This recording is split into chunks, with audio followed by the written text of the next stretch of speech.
your responses here. So.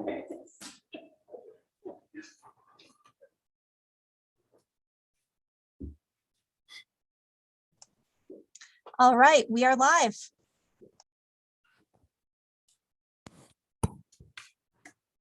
Good evening and welcome to the December 8th, 2021 Henrietta Town Board meeting.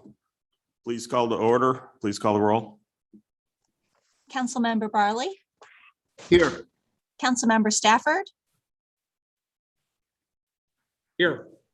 Councilmember Safranek, Go that fast, you can't hear you. Councilmember Bolsner, Here. Supervisor Schultz. Here. We'll begin tonight with a silent prayer followed by the Pledge of Allegiance to the flag.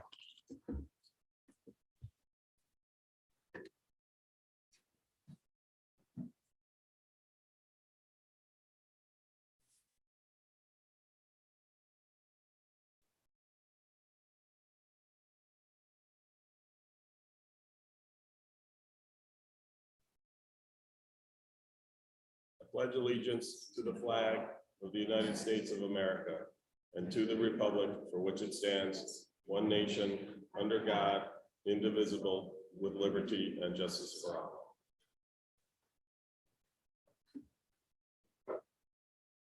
Before I call for a approval of the minutes, I just want to make an announcement so that it's right at the beginning of the recording in case anyone hits this to try to find out.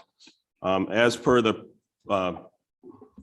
announcement today, we had a press briefing with County Executive Adam Bello and others regarding the distribution of COVID-19 test kits to residents of Monroe County.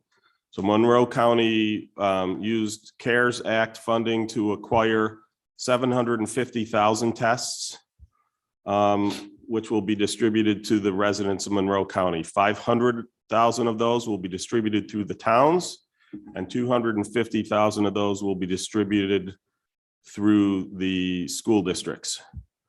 The Monroe County Supervisors Association decided that with the last minute, there was no way to do a fully coordinated distribution. And so what we all decided to do is we're each going to handle our distributions to our towns, and we are going to check IDs to only provide those to residents of our town. As these do have commercial value, each test is about $15 roughly.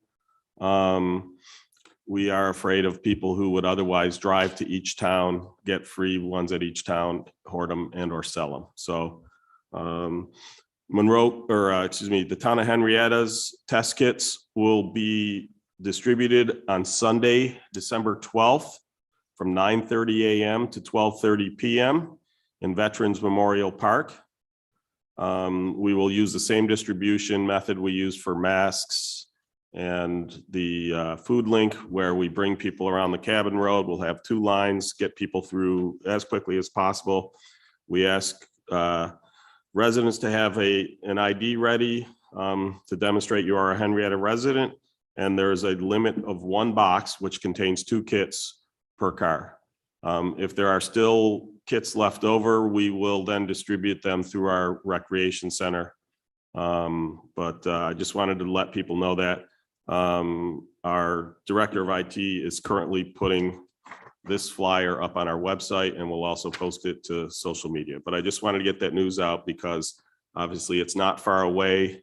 The reason for the short notice and quick distribution is we wanted to have them out before Christmas, the holiday season, because if somebody is feeling down and they want to take a test, this would enable them to take a test before they go to, an event and potentially spread it to their relatives or their coworkers or whatever. This is the rapid antigen test. It is not as accurate as the PCR test. However, you can have the results in 15 minutes. It does do a good job with regards to properly testing positive for those who are contagious.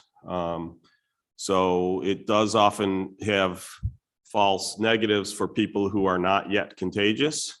But once you are contagious, it actually does a pretty good job of a low false negative. So it's not a replacement for the PCR test, but it's just another tool in the arsenal to try to reduce the spread. Something like, I don't remember the exact numbers. Dr. Mendola was quoting them at the press conference today, but it was around 90% of all individuals in the ICUs with COVID are unvaccinated individuals. So we strongly encourage people, if you have not gotten a vaccination, please go out and do so. And if you are eligible for a booster, please do that as well. The county has worked with the state to provide additional vaccination capability, because the lines for boosters were getting long. Some people, like some boosters, you couldn't get an appointment till the end of December.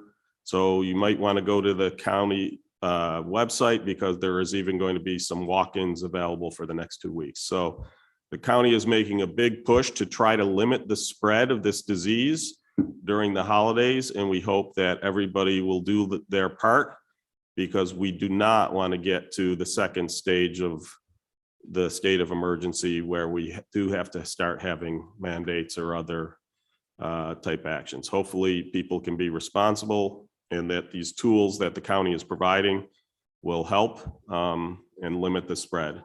And I'd like to offer my sincere thanks to County Executive Bello for all of his work in this regards, as well as his entire staff who helped put this together, and our town staff who has gone.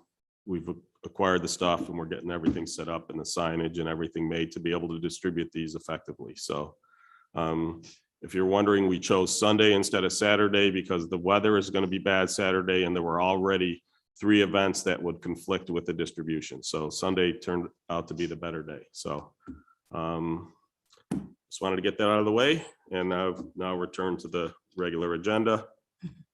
Can I get a motion to approve the minutes? Supervisor Schultz and fellow board members, I move to approve the minutes of the meeting from November 10th of 2021. Second. Any discussion? Hearing none, please call the roll.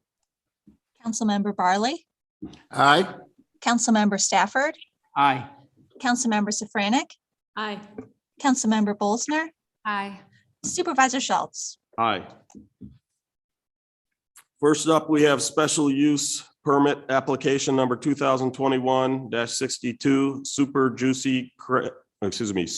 Crab Juicy Seafood for outdoor seating at a seafood restaurant and bar. If you'll recall, they came in for a special use permit at previously. They were thinking about outdoor seating, but didn't have the plans done, and so now they want to update they want to get the special use permit for the outdoor seating. So we have a representative come up. Please introduce yourself and how you're associated with this application.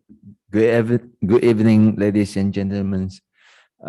Today, my name is Ziqing Kong, and I'm the owner of Super Crab Juicy Seafood.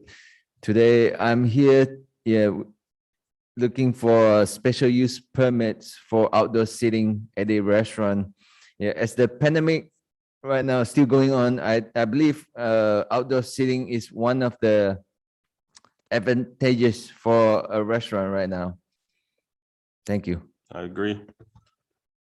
Questions?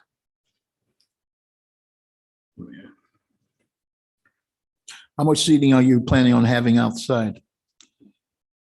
6 tables. And about how many at a table? Sorry, How much seating at each table? 4. Okay. Is there going to be heating? No, So Just- this is more for when the weather gets a little nicer than it is. yeah, for summer. That's for summer. Although it's supposed to get decently warm this weekend, but Yep. not sure if that will coincide with sunshine or not. You're open right now, aren't you? Yes, we opened 2 weeks ago. Yep. How are you doing? So far, slowly picking up. Good. Yep. Good. And Glad to then hear. we do quite well in takeout, but not dine-in customer. I believe because of COVID and the new virus coming on. Yes. Is there, where those seats were, it lines up with the parking lot, is there any, are you gonna have it, any kind of protection so cars can't go up? Yes, I did put on the chain around, and then at the front, there's a barrel. It is surrounded. Yeah, I'm showing it to him right I now. got it now. Yep. It's not coming up on my. Okay, thank you. No problem. Any other questions? Glad to hear you're doing well, it's going good so far. Thank you so much. Can I get a motion on this application?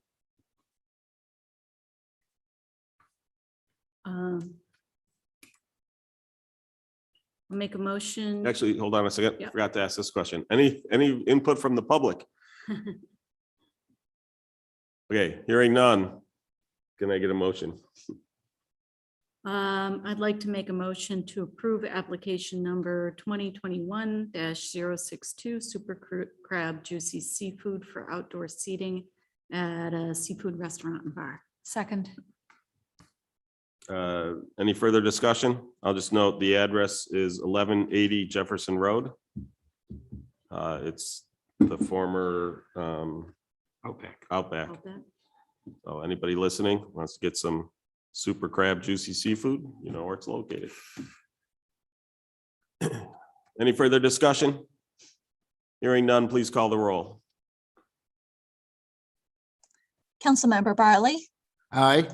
Councilmember Stafford, Aye. Councilmember Safranik, Aye. Councilmember Bolsner, Aye. Supervisor Schultz. Aye. Congratulations and good Thank luck. you. Thank you, everyone. Thank you bet. so Have a much. great night. Thank you. Thank you. Next up, we have a public hearing for the proposed local law to opt out of adult use cannabis retail dispensaries and on-site consumption sites. I will note, right now, we have the law written to opt out of both. We do have the option to opt out of one and not the other. So there's sort of four combinations we can go here. But right now, we're just taking feedback from the residents, and I was not typically on something like this where we're anticipating a lot of feedback from residents, we don't vote on it the same night, but we may start to form an opinion as to how we're going to present this at the next meeting as to whether it's opt-in for one, opt-out, yeah, in for one, out for the other, out for both, in for both. Technically, we don't have to pass a local law to opt in for both. We just have to vote not to opt out. So anyway, do we have anybody who would like to offer a first opinion? If so, come up, introduce yourself. Go ahead. Hi, my name is Barb Christensen and I reside at 1456 Calkins Road. And I definitely would suggest and ask that the board take a stance to opt out of both, especially at this stage of the game. The regulations and so forth are still not set. And the problem with sort of doing either nothing or opting in is the fact that you'd be opting into something that you really don't know what you're opting in for yet. And there is no way to opt out at a later date. So the best course of action, I think, is to opt out now. And then once the regulations and so forth are really more set in stone, then a really sort of informed decision can be made about what the best course of action is for our community. Personally, I believe not having dispensaries and on-site consumption is, even in the long term, the best course of action. I think it sends a horrible message to our youth, and it makes use even more easy for our youth to get access to the drug and so forth. And so I think it's not in the best interest of our community. This is a community that is really meant to be family friendly. And I think that it's just going to put a stain on that kind of atmosphere for our community and for our youth particularly. I don't think that the amount of money that is going to come in is going to offset the costs associated with this. For those states that have opted in, in other places like Colorado and California, there are communities now that are trying to opt out at this stage of the game, saying it's costing them more in the associated costs with trying to deal with extra law enforcement, extra beds for treatment, and so on and so forth. And they are not making up the amount to cover those costs just by what is coming in from the retail tax. Because I think people also assumed that it would get rid of the black market. And the fact of the matter is it doesn't. Those places that have opted in for this kind of retail sales and so forth are showing that the black market is alive and well. And, because a lot of places, a lot of people that would consume might say, why would I go and buy and pay the taxes on it when I can go and get it from the black market and it would be a lot cheaper to get? So I think there really just isn't any benefits in the long term. And, I would hope that at some point the town would consider opting out permanently. So. All right, well, just want to make sure you understand that opting out does not prevent consumption, I understand that. distribution, purchase. They can still Yes. DoorDash it Yeah. from a neighboring town. They can. can. So all of the problems that you listed are all still present. And then the town has zero revenue to deal with those issues. Yes, and that's true even in those places like in California and so forth, that they had the same thing. And yet you have towns that are now trying to opt out because what they're finding is that revenue and so forth is not sufficient to deal with the costs and so forth. And But so, I'm not clear what costs are added by allowing the stores to be there. You're making it sound like they want to opt out of legalizing marijuana. We don't have that choice. That's not what Right. this is a choice of. So In what the state, additional yeah. costs are there from, Yeah. to the town from allowing a retail dispensary here but what versus I'm not? saying is even those in states like California, where the state has legalized marijuana sales and so forth, the communities are trying to opt out of selling within their community because of the fact that they are finding it has not been good for business, and the costs that the revenue they're bringing in is not covering those I extra understand what costs. you're saying. I'm Yeah. just asking, what additional cost do you think the town bears by having the dispensaries that we wouldn't have if we opted out of the dispensaries? Well, in some cases, it's going to be extra law enforcement. Now, again, we don't have our own police force, but you have to have training for extra law enforcement officers to get special training for becoming drug recognition experts. But wouldn't we have that even if we opted out? Because people are still going to consume. They are still going to consume, but it gets spread among the community. So it's just, they're finding that it's not a benefit in the long term. I mean, everybody is going to have to put in for extra costs towards the extra treatment. You're going to find that extra crashes and so forth. Again, that's all with respect to the state legalizing it. I Right. don't see what any of that has to do with whether we do or don't have dispensaries here. We already know there are 4 towns in Monroe County, actually, I think it's 4 towns in Monroe County out of 8 that have made a decision Mhm. that have already opted in for dispensaries. So there will be sales in Monroe County. There will be including some sales in adjacent Monroe counties. County.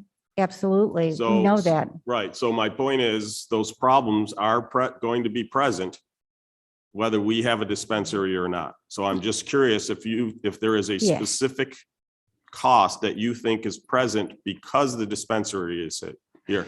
I What if- will note one of the things in our discussion that we've been having in the town board, and I can't speak for the other town board members other than to say it sounded like general consensus that we all think that the consumption sites are much higher risk than the distribution. Yes, And one of the major absolutely. And I reasons would of agree with that that. is I'm now going to a location, I'm getting Yeah. high, and now I got to get back home. Yeah. Right? So we feel of the two, I think, like I said, I think the general consensus is that we want to opt out of that one and perhaps forever, right?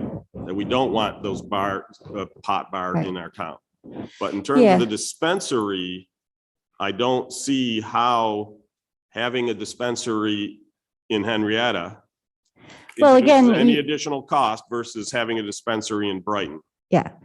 One of the things that does happen oftentimes with, having even just dispensaries on site is that people will go to their cars and use, so you've still got sort of that same type of behavior getting on the roads then and being high. The other piece is that the surrounding businesses oftentimes are leaving because of the fact that it's inviting crime and so forth to the area where the dispensaries are located. Mhm. So you do have those additional costs for crime in the area, the police action that then has to come with that. You do have more driving, under the influence because people still will use when they Sure. buy at a consumption site. So those kinds of behaviors are going to increase significantly. So I will note, and sorry, Millie, I'll let you speak as soon as I'm done, that I will note that if the behavior you talked about where they buy and then they consume, if they now have to drive to Brighton, they consume there, now they're risking residents in both Brighton and Henrietta. So arguably, they could, even if they consume, they could be home before the effects hit.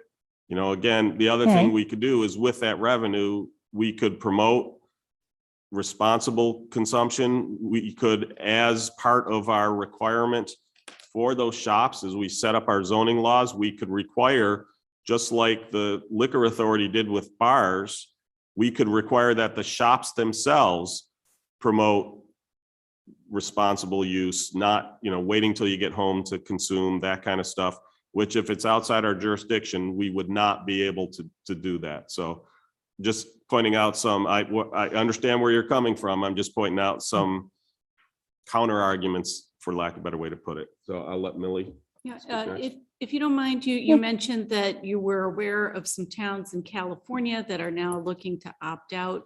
Do you have the names of those towns? I don't have all the names of the towns, but I do know that the counties like Calaveras County is one of the areas where they are now trying to opt out. That's the one that comes to mind. Calaveras County? Yeah, it's Calaveras, Calaveras Yes, County. Okay, and to the best of your knowledge, they are opting out because they feel that the income that they're deriving from the taxes Yeah. does not offset. And what they're the finding with the revenue black tax. market, and again, they're closer, of course, than we would be to, say, Mexico. But that what's happening in California with the black market continuing and so forth is that the drug cartels are moving into those areas and of course, bringing a lot of crime and so on and so forth with them as they continue to move into those areas. So they're trying to opt out of any sales and so forth to see if they can't push back on some of that crime. Okay, all right, I'll take a look into it. I guess in my mind, what's legal is legal and what's illegal is illegal. Yeah. And I don't know that, legalizing and having legal stores is going to change the impact, the illegal market. But Yeah. I appreciate you sharing the information. Yeah. Thank you.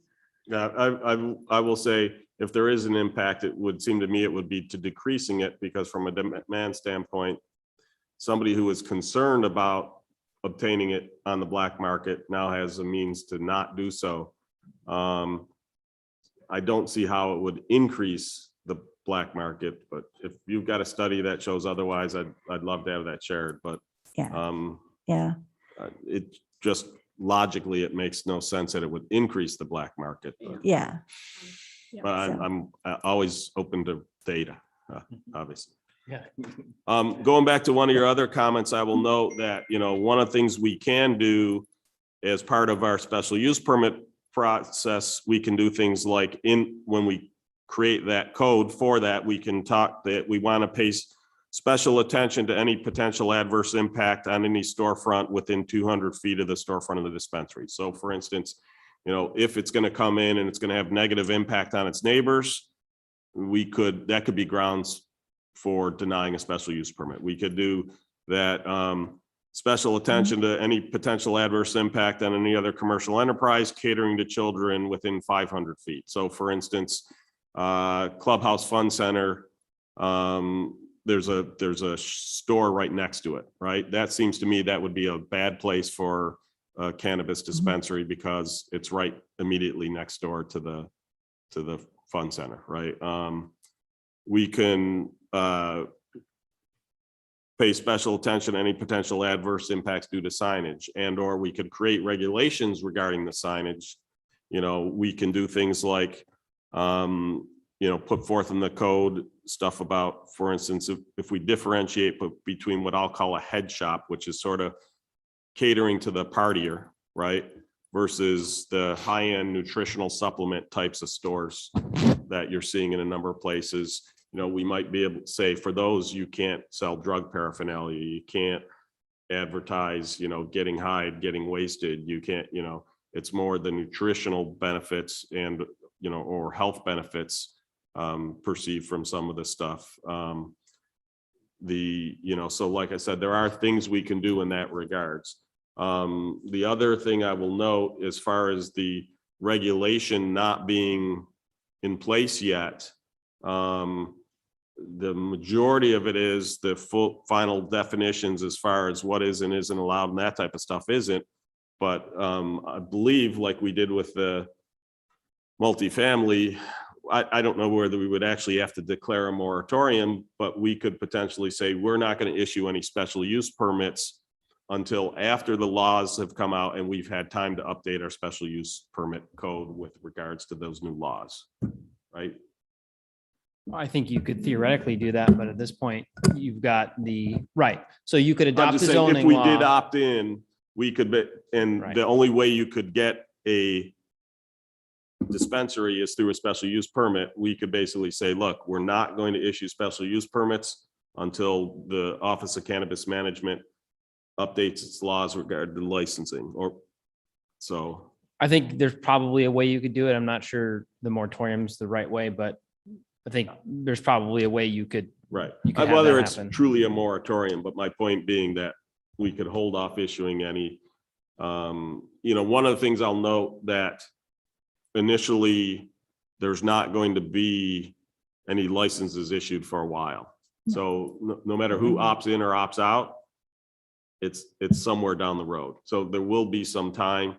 One of the questions that someone just asked me via email is why, if that's the case, if you're going to put off special use permits, there's not going to be any issue. Why don't you opt in or out? Why don't you opt out now and opt in later?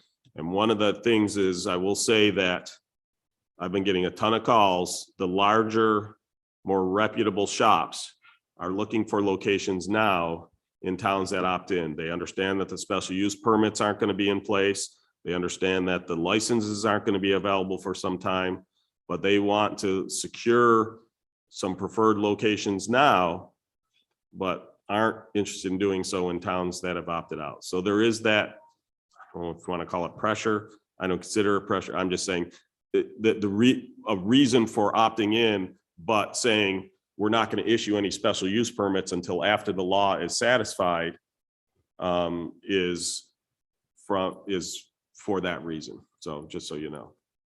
I guess I would suggest that having, it's my opinion, but when you talk about reputable stores and so on and so forth, I question that, because even the CBD store that is on Jefferson there by the post office was running a special. I didn't say they were a reputable store. Well, I'm just saying, any of them, I would question how reputable they're going to be. Okay, that's fair.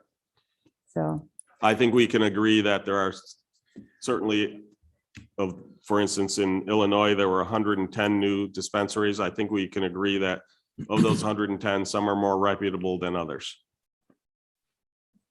So, okay.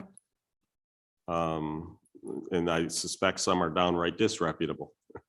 Very But, much so. you know, like I said, that's something that we're going to have to take a look at, and we're going to have to, essentially, the new board is going to have to get educated on in how to, you know, again, assess that. And hopefully the Office of Cannabis Management will assess that, and will have penalties, you know, under risk of losing their license if they pull stuff like that, that shop in Saginaw that you mentioned. In my opinion, that was criminal activity. So for those who don't know, they were giving free, allegedly giving free samples of pot for if you purchased an expensive t-shirt. Yeah. Yeah. Overpriced t-shirt. An overpriced t-shirt. Yeah. At least you got a t-shirt there. The ones down in Steuben County were doing the same thing with stickers. Right. So, any other questions? I want to thank you for sending the Yeah. email in that you sent with the, Mhm.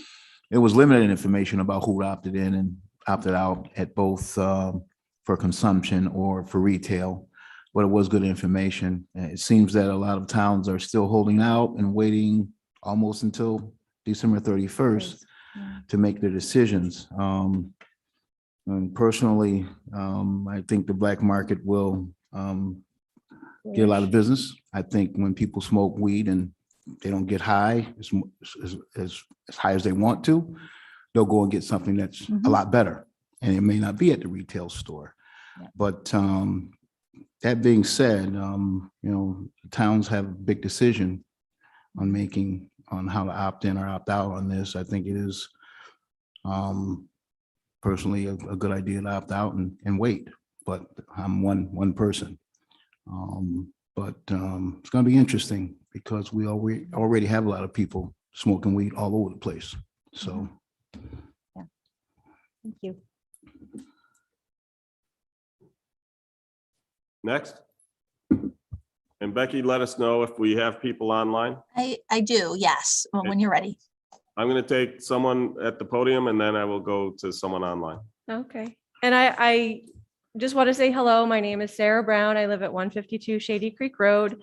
And I'm here as a community member, but I also work for the American Lung Association and the Smoking and Health Action Coalition, and we work with drug-free partners. And you're bringing up some really good points about how it, you know, cannabis is legal. It's here. So, and I think you bring up a really good point about wanting the cream of the crop. If we're going to have a cannabis retail location here, you want it to be a reputable organization. So I really appreciate that. And it really is hard to separate out the legal issues of cannabis, the health issues, those issues from, okay, well, what about us? You know, how do you feel about Henrietta having a dispensary? And as Barb was saying, I think that there are potentially costs. One of the things that I found really interesting, I thought pretty much California and Colorado, most of their municipalities and counties would have had dispensaries. Only 161 of California's 482 municipalities and only 24 of their 58 counties have opted to allow commercial cannabis activity of any sort, according to data from Cannaregs. And that's a website that tracks local marijuana rural developments. And I find that interesting. What I also find interesting is they are still revising their regulations. They are almost constantly bombarded with issues that they need to look at. And that's a lot of weight on our municipalities. So I am concerned. I don't envy you this job.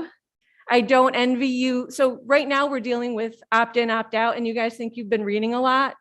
I have a feeling that once you decide to not opt out, that there's going to be even more.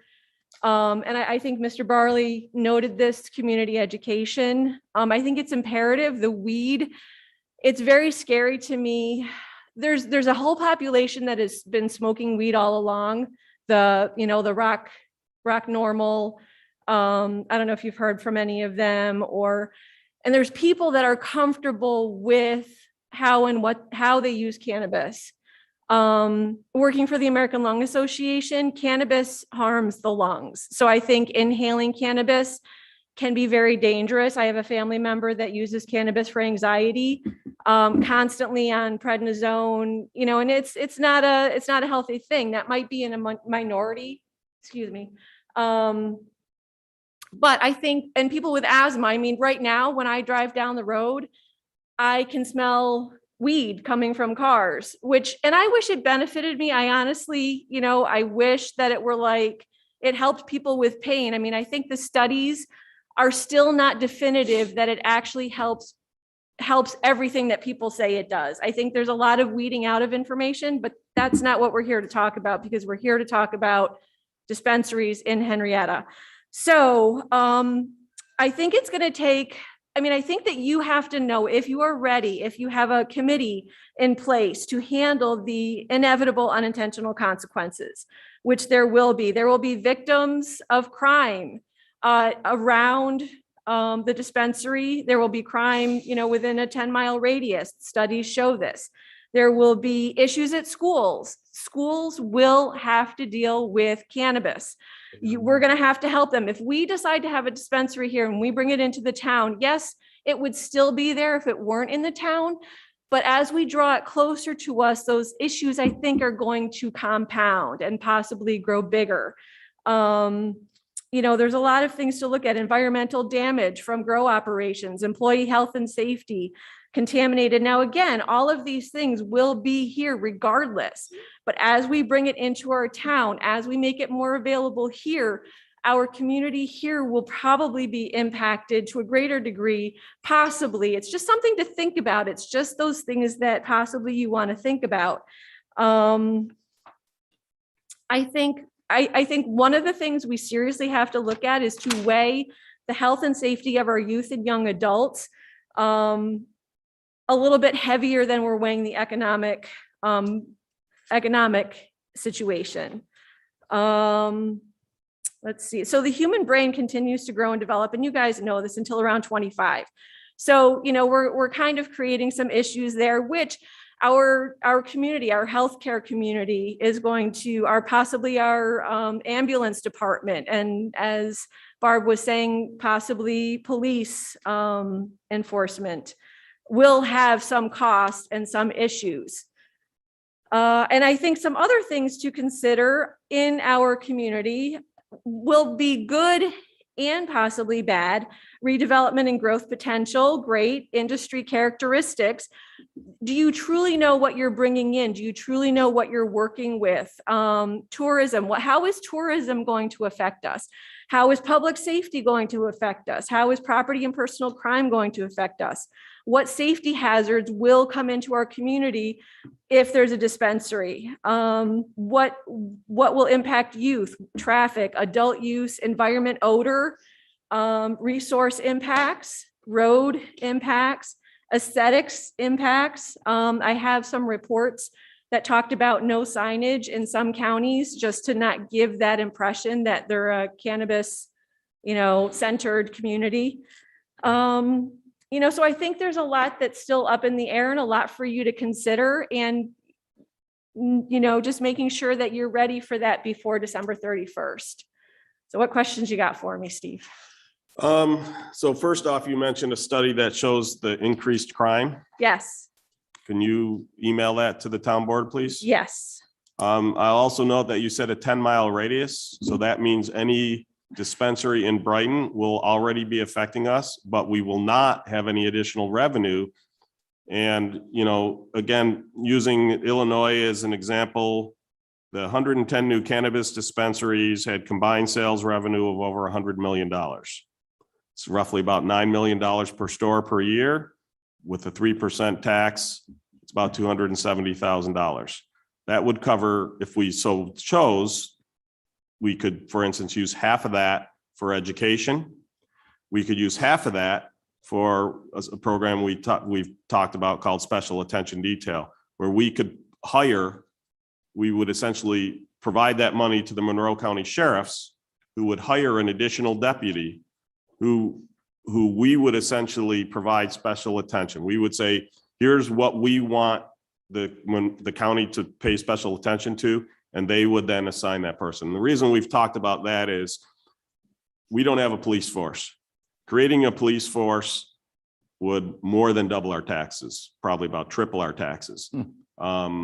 We don't have the ability to train, the gun, the liability, the whole 9 yards. The Monroe County Sheriff already does that from an incremental cost. If I remember correctly, it was about 140, 150, 145,000 a year. So again, those funds could be designated towards that to address exactly what you're saying.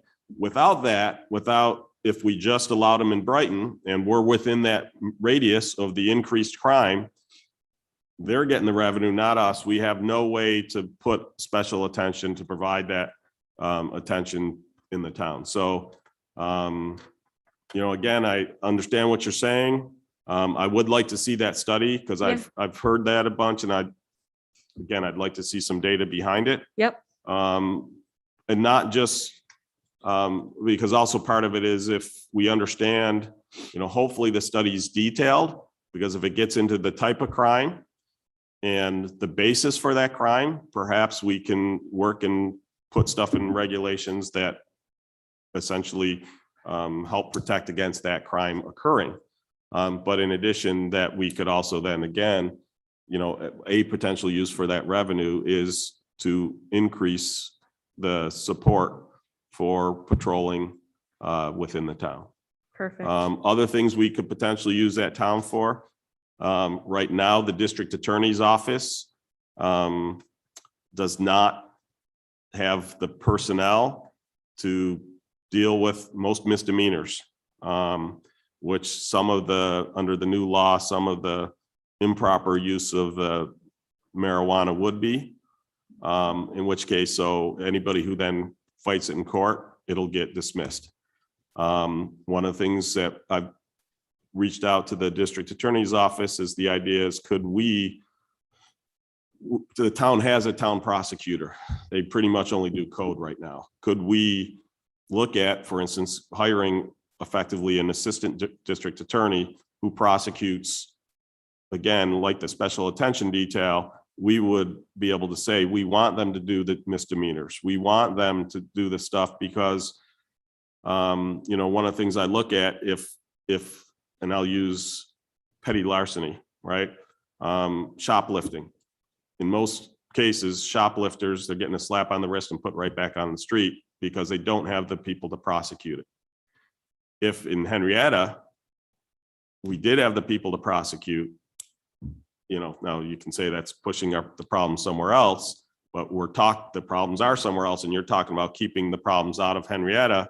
That would be a means that, again, don't get me wrong, there's a lot of dumb criminals, but there's also a lot of smart criminals. If they know they're going to get prosecuted in Henrietta, but they're not going to get prosecuted in Arundecoit, they're going to go to Arundecoit. Yeah, No offense to the town of Arundecoit, just using them as an example. So like I said, there are some things that we could potentially do with that revenue that would specifically address the very things you're going to say, or you're not going to say, you did say. The last thing I'll note is that in terms, again, a lot of what you described are arguments against the creation or the legalization in Albany. And on the agricultural side, it's again, opting in or out doesn't affect this, but from an agricultural side, it actually has a benefit here because it does make some small farms viable, which is pretty much all Henrietta has.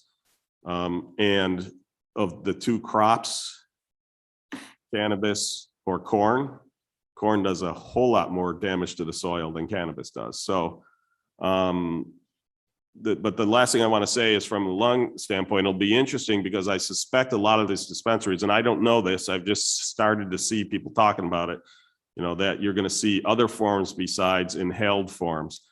So you're going to see gummies, I suspect you're going to see teas, you're going to see cookies, brownies, Perfumes. all sorts of, well, perfumes arguably is inhaled. Well, I don't know if it's inhaled, but my point is, and They're out there already. for anything that vaping, I'm not, you know this better than I do, but it strikes me that vaping's got to be just as damaging as smoking. Maybe I don't have the tar, but I've got all the other problems. Yeah. It just seems to me anytime I'm pulling stuff into my lungs, that just seems like a bad idea. Yeah. So, you know, one of the things, again, being that this goes back to talking about these dispensaries and what they're, you know, what they're geared at, you know, I'll be curious to see, do we see the major consumption of marijuana shift from joints and bongs to gummies and teas and cookies and brownies and stuff like that?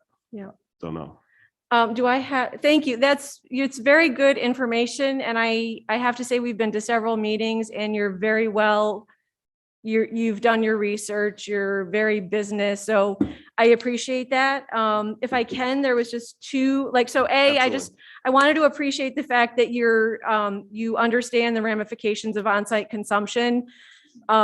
Especially, you know, if you're consuming edibles and it takes 2 hours to digest, and then you've got 40, you know, everybody's body is different, and that's just a whole other scary ballpark.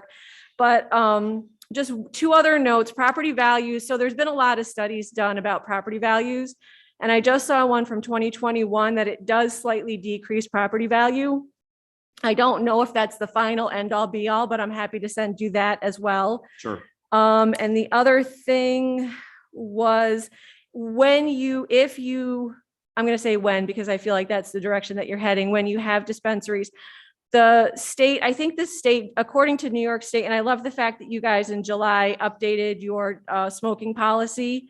So thank you for that. And my recommendation for zoning would be that it's 1,000. I know with New York State, it's like 500 feet away from churches, schools, and youth organizations. 200 feet? Yeah, from I thought that was, churches. Walk next door. Okay. I know. So what Right. I've been reading across the different states is 1,000 feet seems to be the best case scenario. So my request would be that you highly evaluate the option of 1,000 feet from youth, any place that a youth would be, and that it's not in residential districts. Yeah. But I think you probably already had that on your plate. Yeah, you know, so right now you'll see in the second public hearing, right now, I want to get the zoning on the books because I don't want so for instance, what if the state changes their mind and you know what, we're going to ignore opting out, right? I don't want to have a period. It takes time to get a law enacted. I want to have a law right now on the zoning books, whether we opt in or out, that states that both the dispensary and the consumption locations are not allowed in any district except called ILCD. It's industrial light commercial districts. It's also known as our adult use location. So it's where we have Show World, for instance, is in an ILCD. And so it's and again, it's only with special use permit, but that way we're all set up ahead of time, because I don't ever want there to be a time where, oh, it's not on the books in the zoning. So somebody comes in and puts in an application and now it's too late, right? So we're going to get that ahead of time. The other thing I've been experimenting with and talking with people, experimenting is too strong a word, considering, is looking at Jefferson Road. So sort of like we currently have with our car dealerships, we only allow them on West Henrietta Road from Jefferson to Lehigh. We would do something similar, that, and this would only be the dispensaries,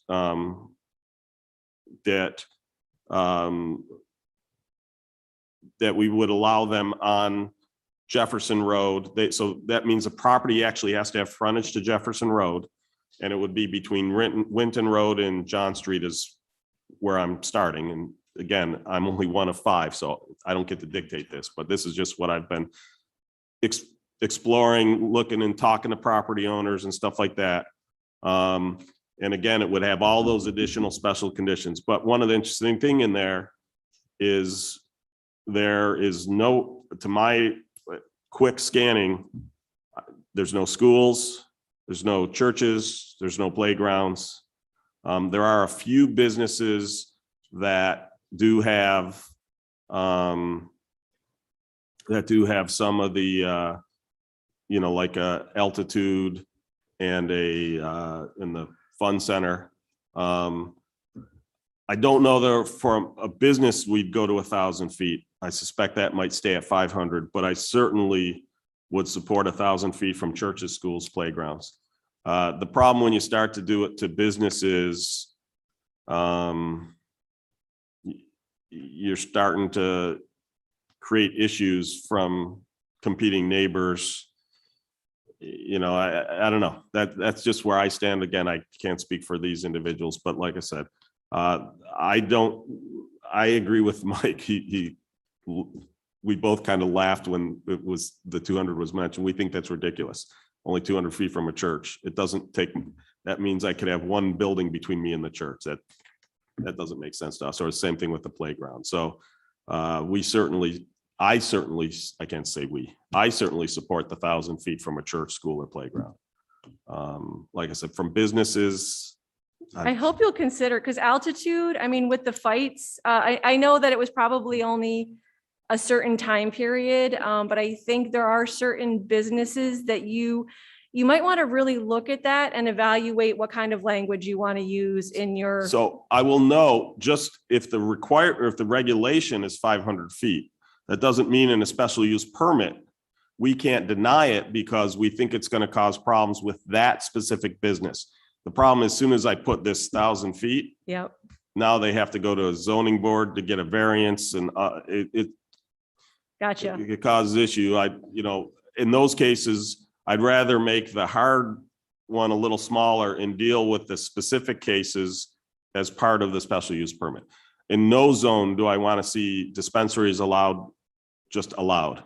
I think my fellow board members all agree, we would want it to be, it requires a special use permit, because there are a lot of factors that we will have to look at. Absolutely agree. Well, I appreciate your thoughtfulness on all of this. You have a Thank great for your board. input. Yeah, Thank you. thanks for all you do for our community. It's really appreciated. And thanks for listening. Thank you. Thank you. Yep. Thank you, Sarah. Becky, someone online? Yes, I have Christopher Bacon. Let me allow them to talk. Good evening, Henrietta residents and town board members and Supervisor Schultz. My name is Chris Bacon, and I live at 125 West Ivy Street in East Rochester. The reason that I'm here is because I've been a longtime supporter and patron and worker here in your town. Actually, I work at Steve's former company. I've been supporting you guys for 30 plus years, 11 of which I've been employed here. I'm a little nervous, but I wanted to share a few things with you this evening that will hopefully help you decide to opt into recreational marijuana dispensaries. Marijuana has been unjustly vilified for a long time, and despite some of the political agendas and the propaganda, science has continuously shown that cannabis is one of the safest substances out there. Our bodies even have a system that handles this for therapeutic purposes. While we demonize cannabis, at the same time we normalize alcohol and we even memorialize it. Where is the vilification on the alcohol? It's kind of hard to find, but I bet you can find alcohol probably every half mile at most places. Alcohol is a poison and kills nearly 100,000 people nationwide yearly. Cannabis is a plant. It's actually a medicine and it's never killed anybody. With numbers like that, I don't think that cannabis puts our children at any greater risk. Whether you're pro or anti-cannabis, freedom is the issue here. Freedom for your residents and your patrons to purchase their regulated cannabis freely in the town of Henrietta. Henrietta opting out is not allowing your citizens to choose cannabis freely. We wouldn't be here persuading you to opt in if the conversation weren't about freedom. The great state of New York has allowed cannabis by law, and in great spirit of that law, you too should opt in. Lastly, I'd like to say something about the proposed zoning. Your proposed zoning is unfriendly to future cannabis businesses at best. And in reality, the proposed zoning locations are intended for industrial and not commercial businesses. There's little readiness in terms of infrastructure or utilities at 3 of the 4 locations, and they're in the far corners of your town. If you look to the east at Massachusetts, you'd see that most dispensaries are more similar to Starbucks stores or Apple stores, rather than the classy cat in the show world type of business. I ask you to please consider opting in and zoning these businesses in a way that's conducive for them to prosper and for your town to reap the tax benefits. As a happy, healthy professional, a patron of your town, being able to purchase my safe and legal cannabis in the town of Henrietta should be something that I and your residents should be able to do. So thank you for your time. Thank you. Just a couple of comments. To my knowledge, all of the sites have sewer and water, all of the ILCDs. But I can look into that. I'll just note that the ILCDs are the first step. We had to pick an area that everybody could agree on that is, for lack of a better way to put it, the least impactful for the town to have a start.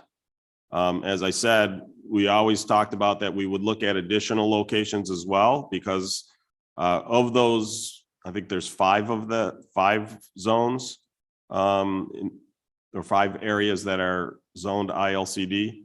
Only one of them has good retail traffic.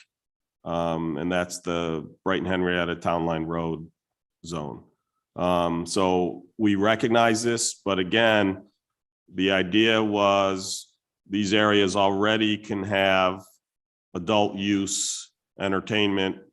And so we didn't feel that the addition of potential retail, cannabis retail or consumption would create an additional burden in those locations, which is why we chose them.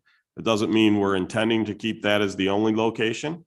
But like I said, I needed something. I wanted to have the laws on the books now, well, more accurately before December 31st, so that we're prepared should something suddenly change.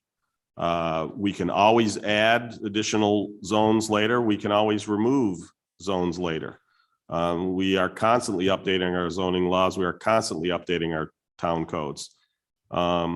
So I understand what you're saying. I just want you to understand that's not necessarily, I have no intention of changing the proposed zoning code, because again, right, I want to make sure we get something in place, and that those ILCD areas was something at previous workshops and town boards that we all could agree, okay, we can start there.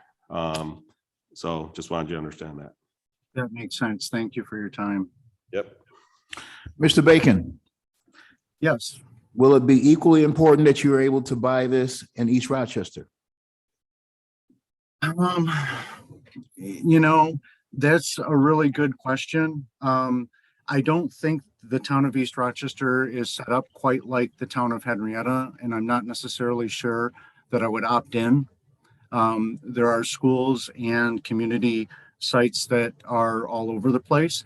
So I don't know if I have an answer there. Just that I do spend most of my economic time in Henrietta. And that goes for the rest of my economics as well. While I am a patron of my own town here. I spend much more time in your town. Oddly enough, it's been that way for quite some time. Well, thank you for shopping here. Thanks for your answer too. Are you supporting your town board to opt in? I will be looking at that, yes, and having conversations with our board members. Okay, so I just thought the ILCD areas were perfect for this type of activity if approved. The reason that I would differ with that is over the summer, I did have a chance to go through the state of Massachusetts and observe how they had handled recreational marijuana. And I would say that more than 9 times out of 10, the establishments were very well off and very well maintained in such a way that I was really kind of shocked comparatively to, how I guess some people feel that dispensaries might end up more like a head shop or, I'll use Show World as an example. I just didn't quite see that. Have you heard whether East Rochester, whether the town or the village, where they are, just out of curiosity? Because I have not. They haven't said anything about that yet. yeah, if they haven't called for a public hearing, then that probably indicates that they're going to opt in. Because if by this point, there's not a whole lot of time left to call for the public hearing. It takes time to enact the law. So if I could just add one last thing, I did drop a link into the chat here, into the Zoom meeting, that provides a Google map that will give you all of the opt-in, opt-out localities throughout the state. yeah, I was just looking at this one's from Tableau. And it doesn't have East Rochester listed yet. Yeah, that's correct. So I'll look it up. but it does have a list of which towns, so like Perrington, Pittsford, Riga, Ogden, all held public hearings, but have not made a decision as of yet.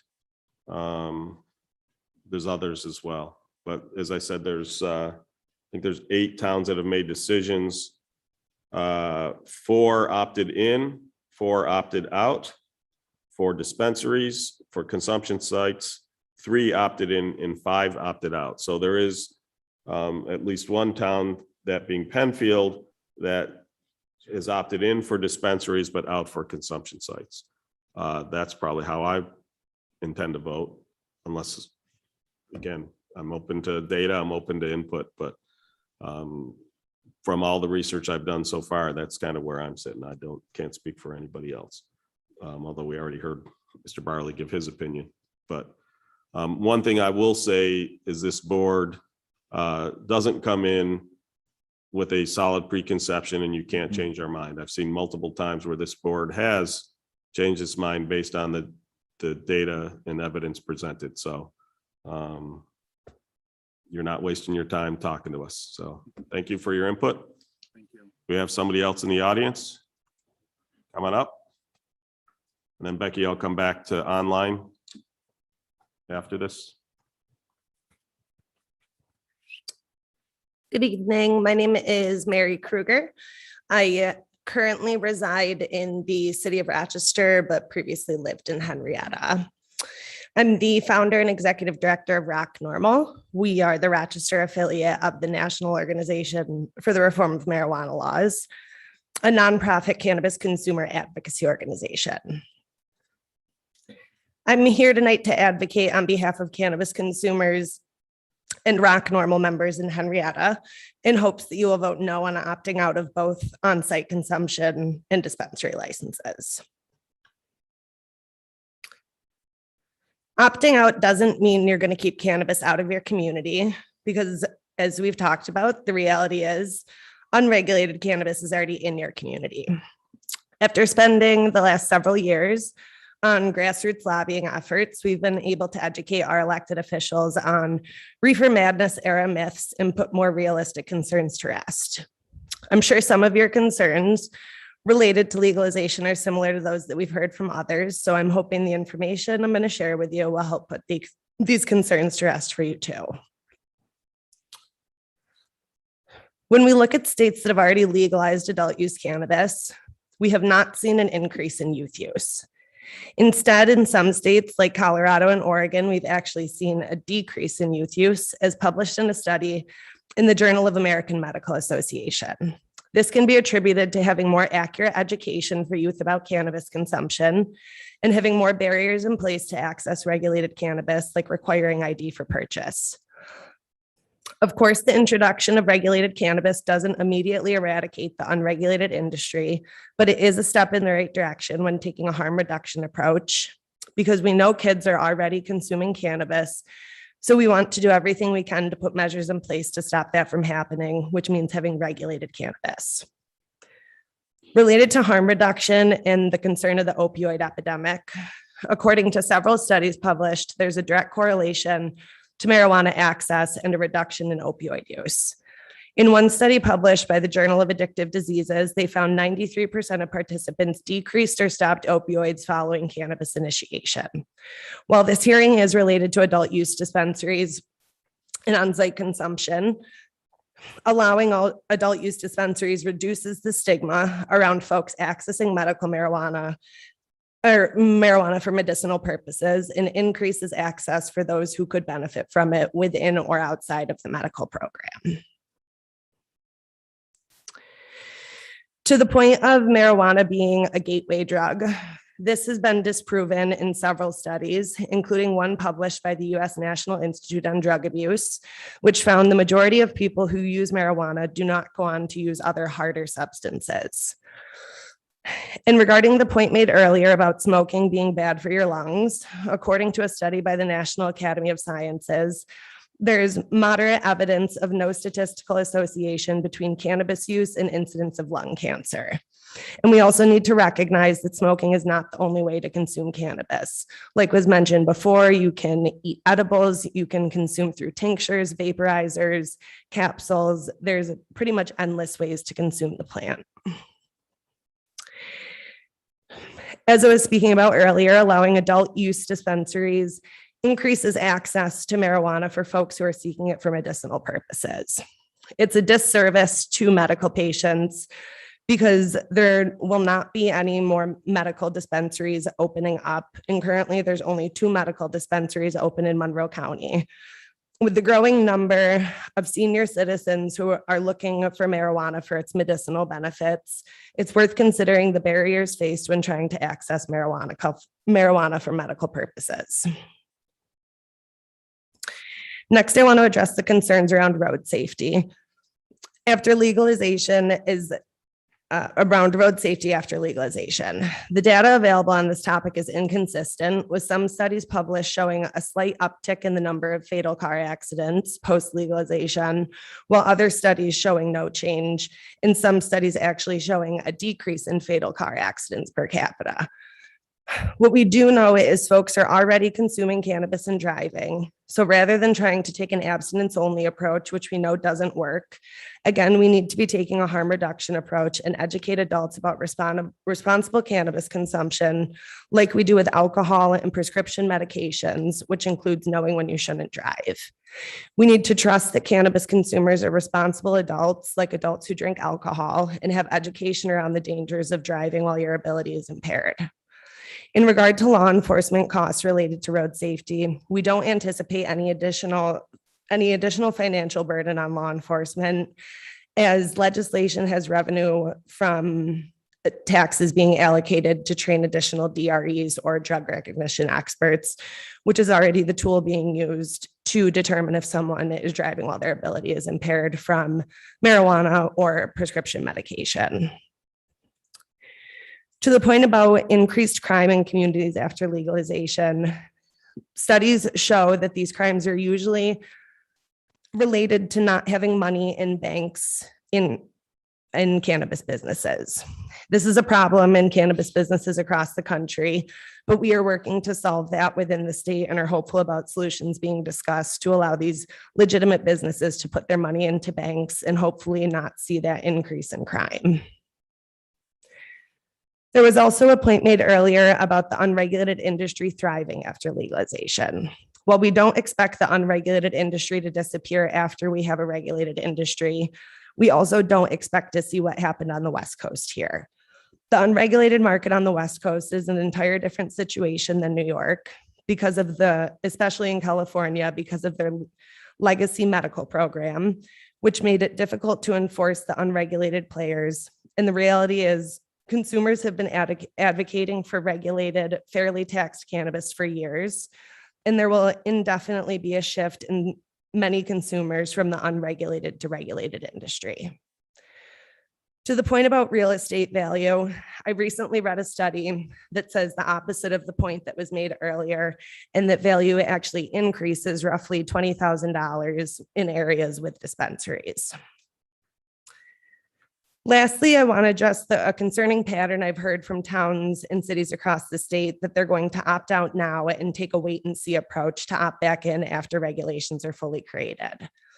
I want it to be clear that if you opt out now, you're going to miss the opportunity to create a new source of tax revenue for your community, because there will only be a very limited number of licenses distributed in the state for dispensaries and on-site consumption lounges. And by the time you decide to opt back in, it's more than likely licenses will no longer be available for your community. Opting out of adult use dispensaries and on-site consumption will not keep cannabis out of your community. It will only make it so the cannabis that predominantly remains is not creating tax revenue in your municipality and is far more easily accessible to youth. So I'll ask you, as I've asked others, if you could send us links to those studies that you've been citing, that would be very much appreciated. You can send it to townboard, all one word, @henrietta.org. I can do that. And, in terms of the property values, I'll be honest, I'd be shocked if it has a strong effect either way, up or down. I don't know that I believe either of those studies. I have a problem with a lot of studies that confuse correlation with causality. Now, with that said, if there is a large increase in crime in that shop, so from a commercial real estate value, that could have an adverse effect on that plaza, for instance. I do wish the federal government would at least decriminalize and allow the states to decide. I don't understand why it's not a state decision instead of a federal decision, because it's that federal impact is why banks can't be used. That would help everybody where it's already legal. And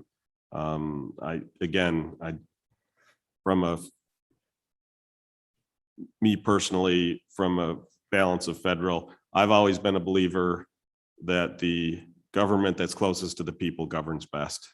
I don't understand why cannabis laws are a federal law instead of a state law, but that's just me. In terms of crime, like I said, I find it hard to believe that, again, because of the money, yes, I could see that. But in terms of the black market, I'll use an example, prohibition, right? During prohibition, black market alcohol went through the roof. Mobs went through the roof. Once alcohol was legal, I mean, does anybody know of any? I'm sure there's some moonshine manufacturers still out there, someone illegally making moonshine, but I don't think I've ever heard of somebody illegally selling alcohol anywhere around here in my life. So I'm not saying that it's going to go away, especially if there are cannabis. So let's say they put a cap on the level of THC and the black market wants to sell above that, which is, again, it's effectively moonshine. I could see that. The black market's still going to be there, obviously, for other drugs that are still legal. But I'd love to see a study to that. For the folks claiming otherwise, I would love to read that study, because I just have a hard time imagining why the black market would get stronger when I have another alternative. In terms of the pricing, the argument that you can get it cheaper because I'm not paying taxes, I've got to believe that the illegal importation and the risks involved in that exceed the 13% tax. And so, from a market pricing standpoint, I find that hard to believe. So if somebody has data otherwise, I would sure like to see it, but that's just kind of where I sit on that. But I don't know if you have any other comments. Nope. Any other questions? I do. Board members? So Mary, you live in the city of Rochester. Mhm. Are they opting in? Yes. They already did. Yep. I thought I saw that. Both. Yep. So what do you foresee for these on-site consumption lounges? Where should they be? How should they be utilized? How do you foresee that?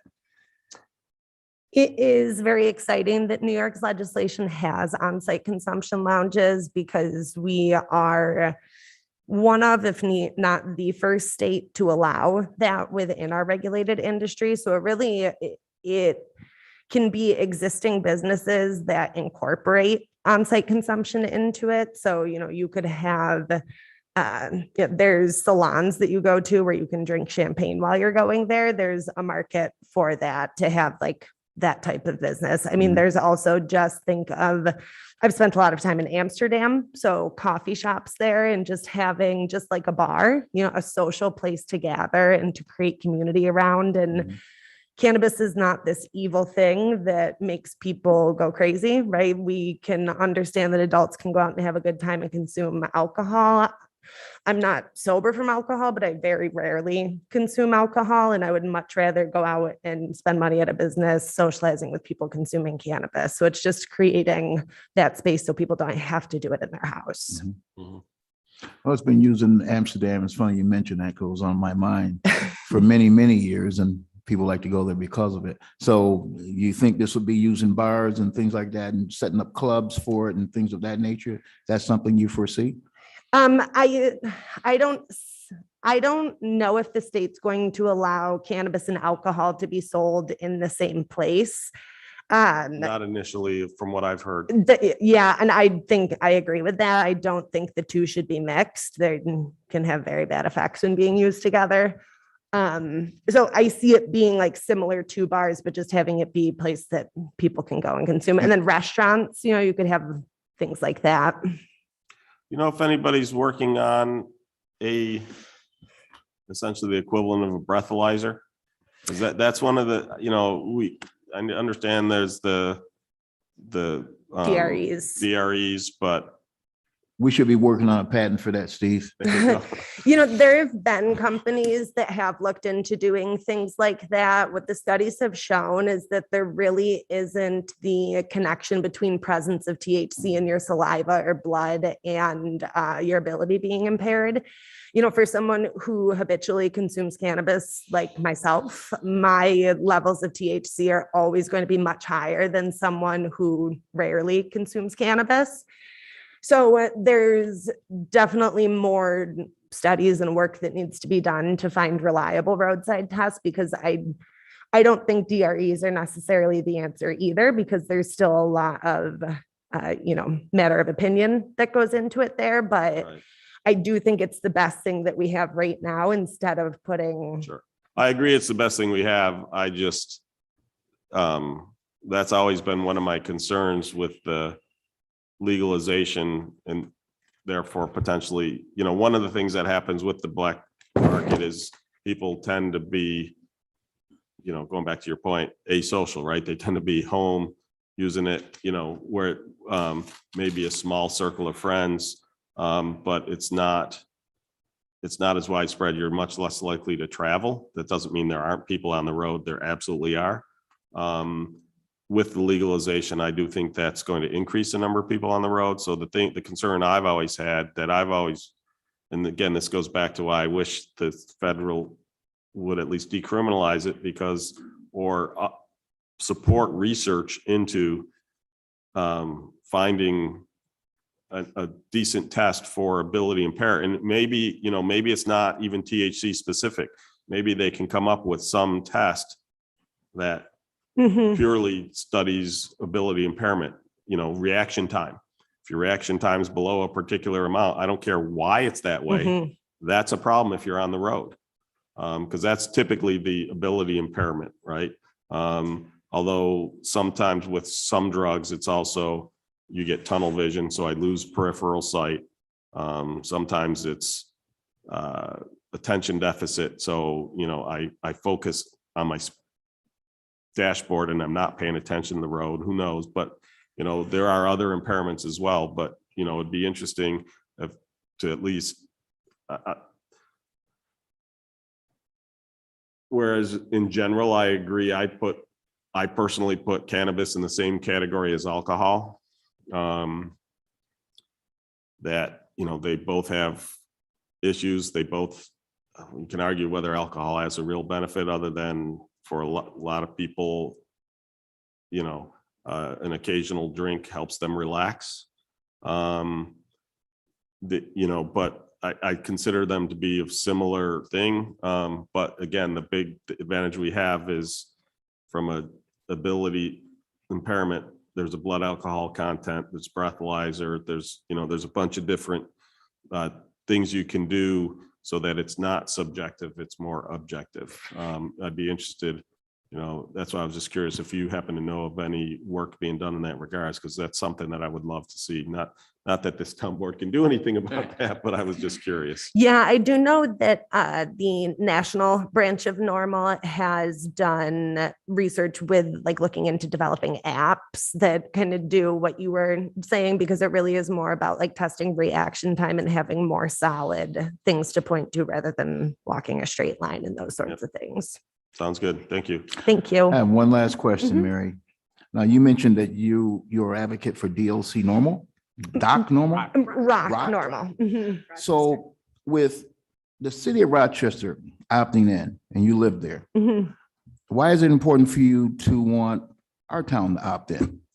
Because it is Rock Normal. We're a cannabis consumer advocacy organization, and we do have several members who live in Henrietta. So just being here as a representative for those folks and just cannabis consumers in Henrietta in general. Is there any revenue that you get from doing this? Nope, we are a nonprofit, 100% through volunteers and donations, myself included. All right, thank you. Yep, thank you. Wait, I did have a couple of questions. So one of the things you mentioned is that there was going to be a limited number of licenses given for dispensaries and on-site consumption sites.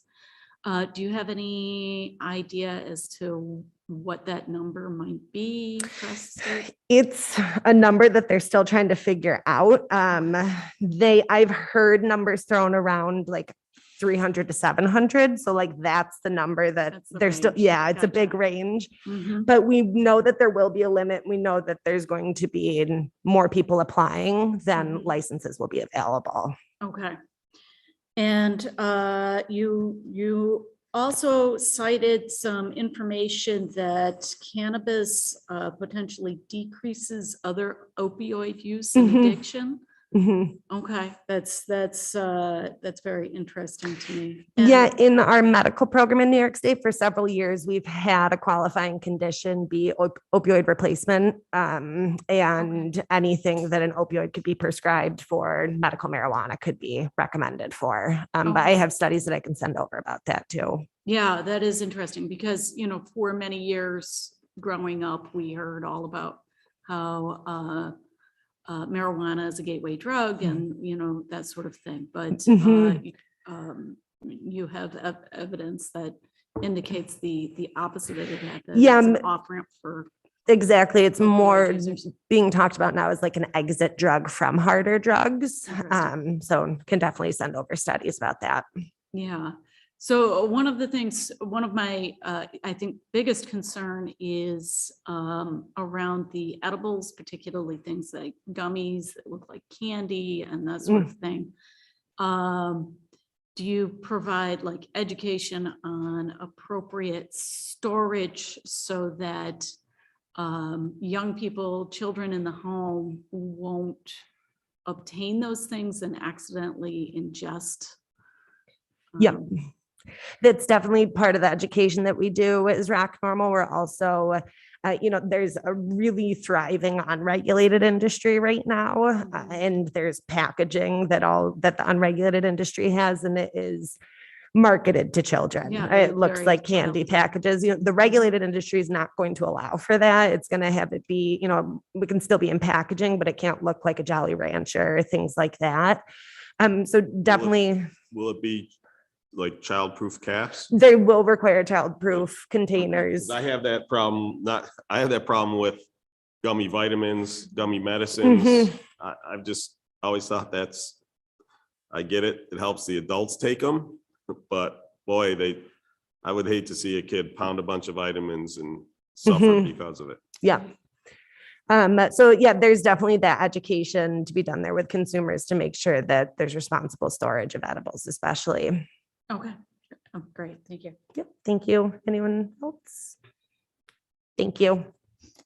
Online, Becky? Yes, I have Cynthia Goldstein. Good evening. This is not Cynthia Goldstein. This is Dr. Robert Goldstein, but it's my wife's iPad, and I'm speaking on it. So I hope it's clear that this is my opinion, not hers. I am very pleased to see that the board is taking a very thoughtful approach to this matter. And I hear that there was discussion of the social aspects of it, the economic aspects of it, the public health aspects of it. Obviously, it's a very complicated question and one that is not answered easily, yes or no. On the one hand, we're all very uncomfortable with the idea of a nanny state that watches over everything that we do and is constantly prepared to punish us if we don't do exactly what our state wants us to do. On the other hand, we have a major responsibility for government officials to protect the public health. And so those are the contrasting values that really enter into this. How much you watch over and protect people against behavior in which they voluntarily engage, and how much you have to be careful that behavior in which they may be engaging can be harmful to themselves and others in a way that affects society as a whole. I think the evidence is pretty clear that the question of is marijuana harmful is not the right question to ask. The question should be, I think, is it harmful to certain people under certain conditions? And I think there the information is pretty clear that the children whose brains are developing do not benefit from being exposed to any kind of intoxicant, be it alcohol or marijuana. So yes, I think marijuana is harmful to developing children. And that perhaps should be the focus of our public health efforts, to see to it that children are not exposed in any way to the harmful effects of marijuana. We know that social attitudes are sometimes irrational and inconsistent. And certainly in this community, we've seen that there's been approval of a hookah bar, a hookah lounge, despite the fact that the evidence is indisputable that hookah smoking is infinitely more harmful and dangerous than any other kind of effect that one can observe from marijuana. The major effect of marijuana that is harmful is, as I've said, on the developing brain, and secondly, on driving. Any kind of intoxicant impairs people when they're trying to pay careful attention to driving. So I want the board just to think about all those things that are important. In some ways, the horse is already out of the barn and we're trying to close the door. Marijuana is part of our society, but how do we control it in such a way that it does the least harm? You cannot argue that it does much good, although some people find it beneficial, but as a social phenomenon, it's not something that I would consider clearly to have been a step forward in the progress of our society. So those are the thoughts I want to share with you. I'm very pleased to see the board is thinking about this in a rational way. We know that people will want to intoxicate themselves, and they have the right to do that. They have the right to do stupid things, just as they have the right to refuse vaccines, which is a very stupid thing to do, but people have the right to do that. Are we in a nanny state or are we in a public health state? That's the kind of decision we need to make. So those are the thoughts I want to pass on to you. Finally, one observation. comparing alcohol and marijuana.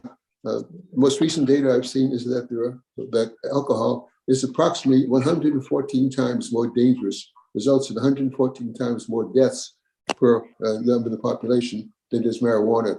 There are very, very few instances of serious illness or death from marijuana, other than under driving conditions. So those are the issues you need to deal with. And as public officials, I hope you'll think about them in a considered and rational way. Thank you. My address is 29 Horseshoe Lane South, Henrietta. And was that Thank you. Dr. Goldstein? Was it? Yes. Okay, thank you. Yeah. Okay, we've been at this for a while and I'm not necessarily closing the thing. Could I get a show of hands here? And Becky, if you could give me a count of people who have their hands raised online who still wish to speak? Okay, I do not have any, oh, just Dr. Goldstein again. okay. The only reason I'm asking is because we've got a lot of town officials who are in this meeting right now for the other business. So if people don't mind, I'm going to pause this public hearing. I'd like to move to the resolutions and then we'll come back to this public hearing. Is there anybody who won't be able to, the resolutions I don't expect to take all that long, but is there anybody who needs to speak and get out of here? Okay, without seeing that, so then I'm going to temporarily pause the public hearing and give Lisa time because she gets to read the first resolution. I'm good. I'm there. You're all set? Good. Okay. Okay, thank you. Supervisor Schultz and fellow board members, I have resolution number 25-322, 2021 to authorize bills payable for November 24th, 2021 through today, December 8th, 2021. Second. Discussion. I'll note that the number is higher than normal because it includes the payment for the Breeze Park exercise trail, as well as For the library. bond for the library. Thank you. So any further discussion? And when, just for those in the audience or online, when I say that, that includes the public as well. Hearing none, please call the roll. Councilmember Barley, Aye. Councilmember Stafford, Aye. Councilmember Safranik, Aye. Councilmember Bolsner, Aye. Supervisor Schultz. Aye. Mr. Supervisor, fellow town board members, I have resolution 25-323, 2021 to call for a public hearing on a local law to update the town code with respect to permissible and prohibited activities in town parks. Second. So when we were reviewing activities, well, we had an issue in park. We've had a couple issues. One actually was related to cannabis. But we wanted to update and strengthen the town codes because we've had some issues with enforcement from the sheriffs. And so we're looking to add those measures to the town park regulations. And we're actually posting signs that are going to actually list the regulations right on there to make it very easy for the deputies if they come across somebody. For instance, we have somebody who loves to ride a dirt bike through Veterans Memorial Park. If they can catch that person, they'll immediately know and be able to ticket that individual and take care of it. So that's what we're looking to do. Any questions, comments? Hearing none, please call the roll. Councilmember Barley, Aye. Councilmember Stafford, Aye. Councilmember Safranik, Aye. Councilmember Bolsner, Aye. Supervisor Schultz. Aye. Supervisor Schultz and fellow board members, I have resolution 25-324, 2021 to authorize the supervisor to sign intermunicipal agreement with the Monroe County for shared recreation programs and park services. Second. Any discussion? Just if we send our town employees to other towns, will they have, is there anything, because it's a working conditions, does the union have to approve this? Also, I don't know that answer. I don't know if Tim or Mike know that answer, but in terms of, we've done this before with the union, with the employees, with respect to the county roads. Right. But that's part of what the intermunicipal agreement is with regards to, dealing with issues like liability and workers' comp and stuff like that. But we will certainly pass it by the union to make sure my knowledge, we don't know, but we don't need to, but we'll certainly double check. Thank you. If Tim or Mike or Linda happen to know that answer and want to chime in, feel free. Sounds like that's not the case. Okay. Any further questions, comments? Hearing none, please call the roll. Councilmember Barley, Aye. Councilmember Stafford, Aye. Councilmember Safranek, Aye. Councilmember Bolsner, Aye. Supervisor Schultz. Aye. Mr. Supervisor and fellow board members, I have resolution 25-325, 2021 to approve the union agreement for 2021 through 2024. Second. So I'll just bring to people's attention, in the discussions, in the negotiations, this is to the board members' attention, in the discussions, we were talking about adding a janitor position. Civil service title is cleaner. In talking with the union, they didn't want to add it to the wage tables as part of the ratification vote. Basically, what they said to us is, let's ratify the union contract, and then we're going to bring the proposal to the union and negotiate with them and put it in the wage tables.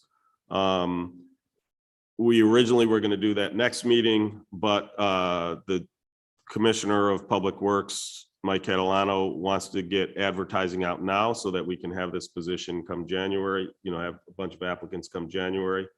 So sorry for the last minute, but that's why we added it. And it's basically just allowing me to, if we can come to an agreement with the union on where that position fits within the wage table, that I'm authorized to sign it. So that's be it further resolved. Okay. Again, that wasn't there at the workshop because, again, that came to us from Mike.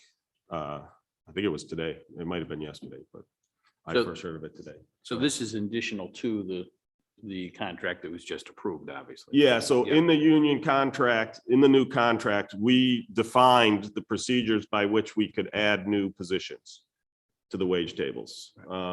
That's section 12.2. So again, originally we had proposed adding this as part of the contract. The union asked us to instead ratify or approve the contract, sign the contract, whatever, and then immediately we can apply for it. So again, originally we were going to do it a little bit later, but Mike wants to get the job posted sooner because, as people know, employees are hard to find. So, okay. Very happy that we got a contract with our union employees from the CWA. Me too, and very happy. For those who don't know, it passed 55-5. So Mike could tell us whether that seems to me to be a pretty good approval rate. I would be happy with that. So I get them 100% sometimes, but right, that's for a unit this size, that's good.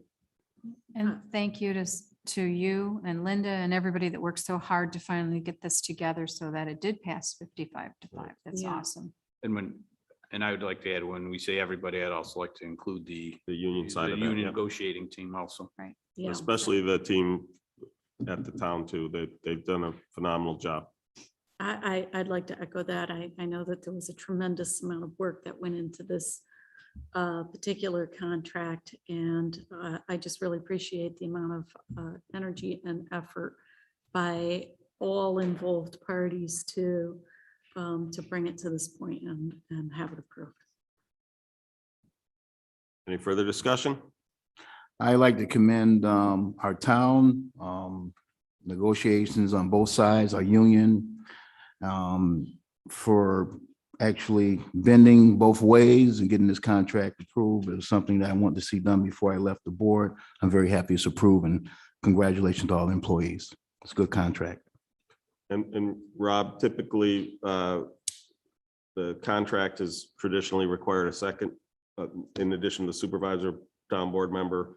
With your work at the end, we'd like you to be that signatory for the additional signatory for the town, if you're willing to do that. Appreciate that. I'd be honored. Thanks. Any further discussion? Hearing none, please call the roll. Councilmember Barley, Aye. Councilmember Stafford, Aye. Councilmember Safranik, Aye. Councilmember Bolsner, Aye. Supervisor Schultz. Aye. Fellow board members, I have resolution 25-326, 2021 to declare items surplus materials. Seconded. Any discussion? Hearing none, please call the roll. Councilmember Barley, Aye. Councilmember Stafford, Aye. Councilmember Safranik, Aye. Councilmember Bolsner, Aye. Supervisor Schultz. Aye. Supervisor Schultz and fellow board members, I have resolution number 25-327, 2021. Whereas Plum Management Company Incorporated is donating up to 10 office chairs to the town of Henrietta. Therefore, be it resolved that the Henrietta Town Board acknowledges this donation and thanks Plum Management Company for their generosity. Second. Comments?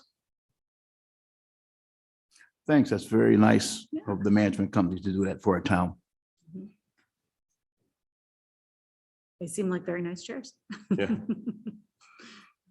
Yeah, definitely. I know some of our employees will be happy to get new chairs. Mhm. Any further discussion? Hearing none, please call the roll. Councilmember Barley, Aye. Councilmember Stafford, Aye. Councilmember Safranik, Aye. Councilmember Bolsner, Aye. Supervisor Schultz. Aye. Mr. Supervisor, fellow town board members, I have resolution 25-328, 2021 to make appropriate transfers per the 2021 adopted budget. Second. Any discussion? Hearing none, please call the roll. Councilmember Barley, Aye. Councilmember Stafford, Aye. Councilmember Safranik, Aye. Councilmember Bolsner, Aye. Supervisor Schultz. Aye.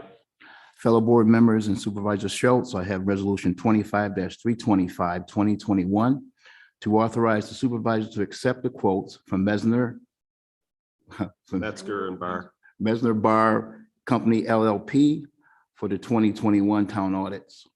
Second. Discussion? How long have they been doing it? So that depends. There was a Merger. company that was doing it, and his company was acquired by Metzger and Bar. So was it Ray Wagner, I believe? Yeah, Is that was the name. Yep. Supervisor Schultz, this is Linda Salpini, Finance. Yes, it was the Raymond P. Wager firm that was later purchased by Mengel, Metzger and Bar. So they've been doing I'm it not quite sure how long they've been doing it. I think maybe 10 years or more. every year I've been in office. I've appreciated the work that they've done. Right. And thank you, Linda, for fighting for that extra savings. They've given us an initial quote, which we then did our budget on, and then they came back and raised the price, and she fought it back down to the original number from last summer. So saving our taxpayers money. Very good, Linda. Any further discussion? Hearing none, please call the roll. Councilmember Barley, Aye. Councilmember Stafford, Aye. Councilmember Safranik, Aye. Councilmember Bolsner, Aye. Supervisor Schultz. Aye. Mr. Supervisor and fellow board members, I have resolution 25-330, 2021 to close out the capital project fund for the Castle Road Culvert project and return the balance of the funds to the drainage fund. Second. Yay. Yeah, so we're very happy to have this project Finally, closed. yay. For those who don't know the history, the first contract we awarded to, they kind of left us high and dry. We then found a second contractor who came in. By now we were late in the season, caused all kinds of issues. But, you know, and while there were some headaches, there always is in construction. He got it done well and done ahead of schedule, or not, excuse me, ahead of schedule, under budget. We're actually returning over $63,000 back to the drainage fund. So thanks to all the town employees who helped keep that on schedule, helped work on that. And Craig, you can just shout out and I'll repeat it. The name of the company? Nardozzi. Thank you. Nardozzi, James Nardozzi specifically, again, when we ran into issues and there were potential additional charges, we negotiated with them and essentially made trade-offs. And that's how we were able to keep the budget, keep not only on budget, but under budget. So thank you again to Mr. Nardozzi and his efforts on our taxpayers' behalf. So. Yeah, that's really outstanding. That's, you know, all the delays you had on that too. Let's forget to mention, that was the one that was, we had to shut down because of damage caused by a storm. Yeah, so we knew we were going to be replacing it and we were starting the process. And then we had that massive rainstorm and it undercut and corrode, the culvert was already corroded. It undercut it and essentially the gravel from around started to flow down, which means there were going to be potholes, sinkholes that could form in the road at any time. Heavy vehicle goes over, it could have sunk right in. So we actually had to close Castle Road for longer than we had hoped. Originally, it was going to be, we'd get everything ready, and as soon as it was ready to deploy, we would close it down, replace it, and open it back up. But we had to close it the entire time. You know, we were out getting bids and getting everything. So hence the applause that this is all finally all done and closed. So It was a quest that we finally won. that's right.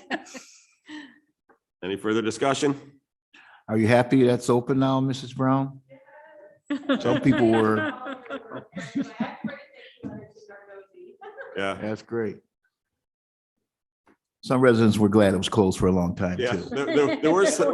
There were some people who liked not having it be a through street, Right. but it was generally not the people on the other side of the bridge who had to come this way. Okay, any further comments? Hearing none, please call the roll. Councilmember Barley, Aye. Councilmember Stafford, Aye. Councilmember Safranek, Aye. Councilmember Bolsner, Aye. Supervisor Schultz. Aye. Fellow board members, I have resolution 25-331, 2021. To call for a public hearing on the potential modification of special use permit number 2020-003 and related secret declaration for the Delaware River Solar, formerly Namaste Solar, project located at 6225 East River Road. Seconded. For those curious, the company has come back to us to ask for increased clearing. The town board, both current and future, went out and walked the site along with folks from the engineering department and my deputy town supervisor, went through all the trees. We have some issues. We think that there are some potential adverse impacts from that clearing, including the number of old growth trees that they want to remove for shade or fallen purposes. So it is a modification of the special use permit. The seeker determination was based on the original plans. And so if they're looking to modify it, that could modify those plans. So we're going to essentially reopen the special use permit. Hopefully between now and then, we'll be able to negotiate with them I'm going to let them know what we discussed at the workshop as the potential harmful benefits, as well as what's come through from the engineering department in our site visit, and see if we can scale back what they want to do to the point where it does not create those adverse impacts. And if so, then we'll be able to update the special use permit without changing the seeker declaration. So we'll see how that goes. Hopefully they'll be reasonable. One thing I will note is because then it also modifies the site plan. Based off of that return, we will also be including the planning board in on this discussion. And once we're done, we will basically present it back to because the planning board would have to update their, potentially, they have to make that determination as to whether they consider it substantive. The changes that they proposed, we considered substantive or material changes. If we can negotiate them down to where they're immaterial, then they may not have to update the site plan. But you know, like I said, as of right now, to do what they want to do, they would need to update, in my opinion, both the special use permit and the site plan. So we'll see what happens. Do they have to go to the conservation board too? That, again, I can't necessarily speak to that, but I think typically the planning board does get comments from the conservation board as part of their decision-making process. Thank you. I see Rick Page nodding his head, so it sounds like that is the typical path. Any further discussion? Hearing none, please call the roll. Councilmember Barley, Aye. Councilmember Stafford, Aye. Councilmember Safranek, Aye. Councilmember Bolsner, Aye. Supervisor Schultz. Aye. Supervisor Schultz and fellow board members, I have resolution number 25332, 2021, to authorize repairs of the 2017 Mack Vector truck by Joe Johnson Equipment. Second. Any discussion? Hearing none, please call the roll. Councilmember Barley, Aye. Councilmember Stafford, Aye. Councilmember Safranek, Aye. Councilmember Bolsner, Aye. Supervisor Schultz. Aye. Mr. Supervisor, fellow town board members, I have resolution 25-333, 2021, to hire personnel and make the attached changes. Second. So I'll note Exhibit C and D are all the changes pursuant to the union contract. I'll also make the note that we have one more resolution potentially on here, but this is the last resolution we will read because that one will be if we decide to move forward with the zoning law. We don't have a resolution for the opt-in or out because, again, based on our discussion at workshop, we're not going to be making that decision today. So any further discussion on the personnel items? Oh, sure. Hearing none, please call the roll. Councilmember Barley, Aye. Councilmember Stafford, Aye. Councilmember Safranek, Aye. Councilmember Bolsner, Aye. Supervisor Schultz. Aye. So at this time, if any of the town employees online wish to head home, and of course, you're free to continue listening at home. And obviously Becky has to be with us the whole time as our town clerk, but Sorry, Becky. you know, feel free to do so. Never leave you guys. That's right. Okay. With that said, I would like to return to the public hearing for the proposed local law to opt out of adult use cannabis retail dispensaries and on-site consumption sites. Can I get the next? Yep, coming up.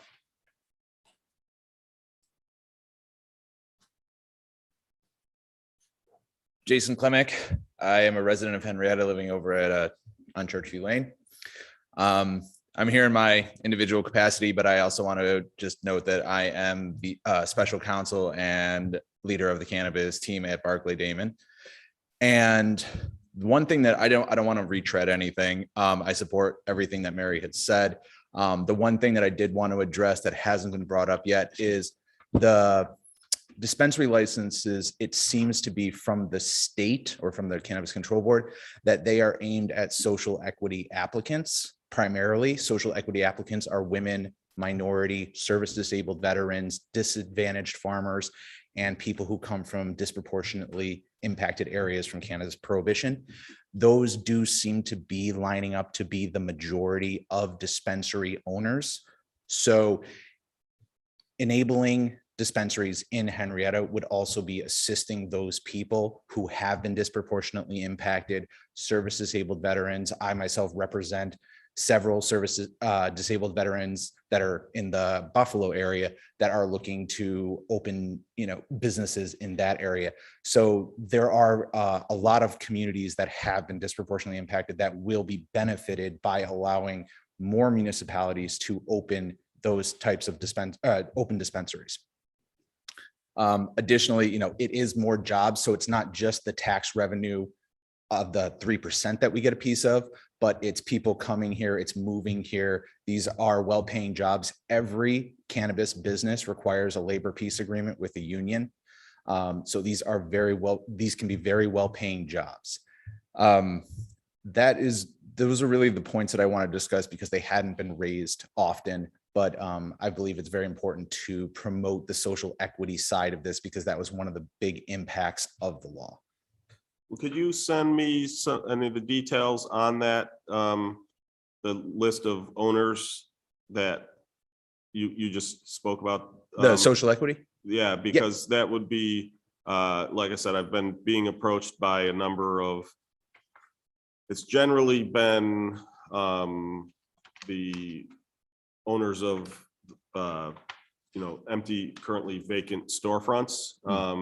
And so I would like to share that with them so that they also understand they should be looking for owners in that group because they're more likely to then get the license, it sounds like. Yes. And I would note too that just if they are not a social equity applicant, they must have a social equity plan. So even dispensaries that are not owned by social equity applicants must have a plan. The general concept is having the license must benefit communities that have been disproportionately impacted. So they have to have some kind of community involvement that is in the nature of giving back or supporting certain groups, things like that. So like supporting Action for a Better Community or somebody like that? Yes. And typically it comes with like partnerships with community organizations and things of that nature. Oh, and one other point that you had brought up earlier are people looking into ways to breathalyzer type things.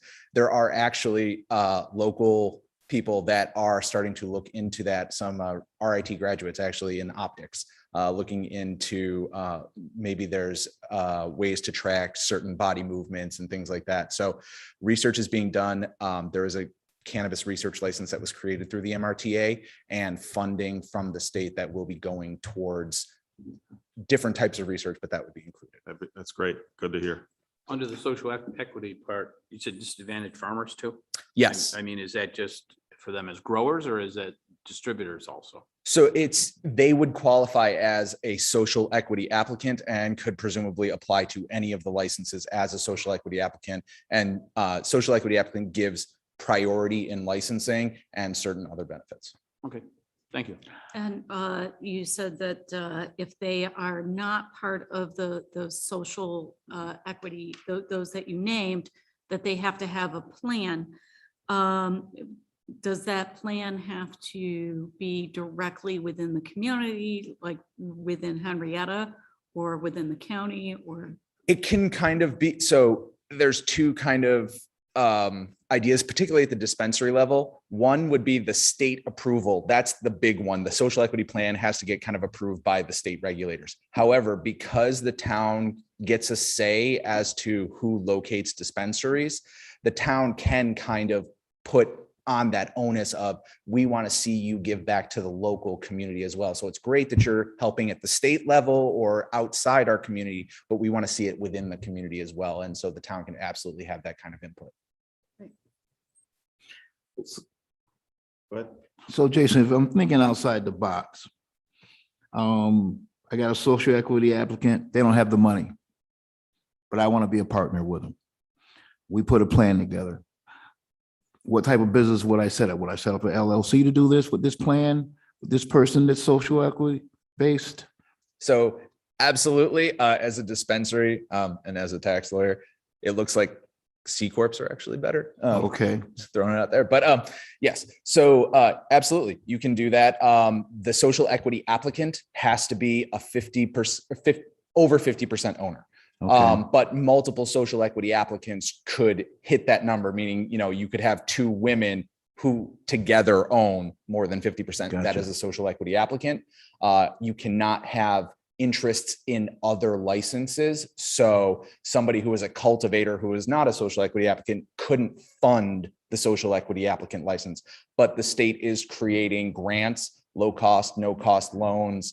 And the Rochester City Library is partnering with New York Hemp Lab, which is a 501c3, to create a cannabis incubator and give support and resources to social equity applicants. So you mentioned vets. So vets fall under that also? Service disabled vets. Service disabled. That is Okay. the language in the MRC. So someone that would be honorably discharged from service could fall under that? As long as they are service disabled. Okay. Yeah, All right. some Gotcha. sort of injury. Yeah, Okay. I am not a veteran. I don't know, but Right. there is, I think, a specific designation. Gotcha. Designation, right. Thanks. And where did you say you're at? I know you live in Henrietta, but did you say you're with a firm in Buffalo or? So my firm, Barclay Damon, we have a Rochester office. We're in the 5-star building, but we are in Buffalo, Syracuse, Albany, Okay. all over. You seeing a big interest in this? Obviously, if they have one person working on it already. It's not just, I lead the team of about 14 attorneys. And I do this Full all day. time. Yes, Huh? Enough to have a full-time job. Right. So yes, there's a huge, tremendous interest. As Mary said, there's going to be far more applicants than there are licenses. I mean, I literally, even in just the Rochester area, though I cover New York and other states, I would say in the Rochester area, I probably talk to several potential applicants a week, if not more. Okay, Mary said between 300 and 700, I believe, statewide. Do you have any idea what Monroe County will get? I have heard rumors galore, and I have no idea what's true or not. I have heard 3 per legislative district. I don't know what legislative district is. It could be assembly. And if that's the case, I think that would hit the 750 number or something like that. We have 4 county legislators. Yeah, no. State, you're talking Assembly. state. Assembly. Okay, I'm Yeah. sorry. State excuse me. assembly. I County legislator that It'd we be a would have lot. 4 of them. Yeah. Yeah, that would be a lot right here. So I mean, it could be that. It could be I forgot another rumor that I heard. But yes, I mean, unfortunately, the range is incredibly not helpful of probably about 400 to 700, give or take. And we don't know if they will open up more. And so, as Mary said, that is one of the risks is if a town opts out, there is a possibility that they never can, even if they opt in, they can never get a dispensary because they never open up those licenses. So the ag part is kind of interesting with the farmers. So farmers can use this as a alternative revenue source with their land, whether they're doing it themselves or renting it out, leasing it out. Yes. So because the disadvantaged farmer social equity applicant is put in really kind of for that, to supplement the fact that corn crops have gone down, dairy has gone down, cannabis can go at wholesale in Massachusetts, which is probably our best analog. Cannabis is going for $4,000 a pound wholesale. Wow. So it's a huge cash crop. Now, granted, there is a difference between indoor and outdoor grows, so that affects pricing. And with outdoor, there is obviously a bit more security concern because indoor you can lock it in a building. So there are all those issues to get worked out, but absolutely the farmers can benefit, particularly those who got into hemp, and the hemp market kind of bottomed out 2 years ago. Right. So this is a way for them to kind of Back make in. up some ground on that. Okay, interesting.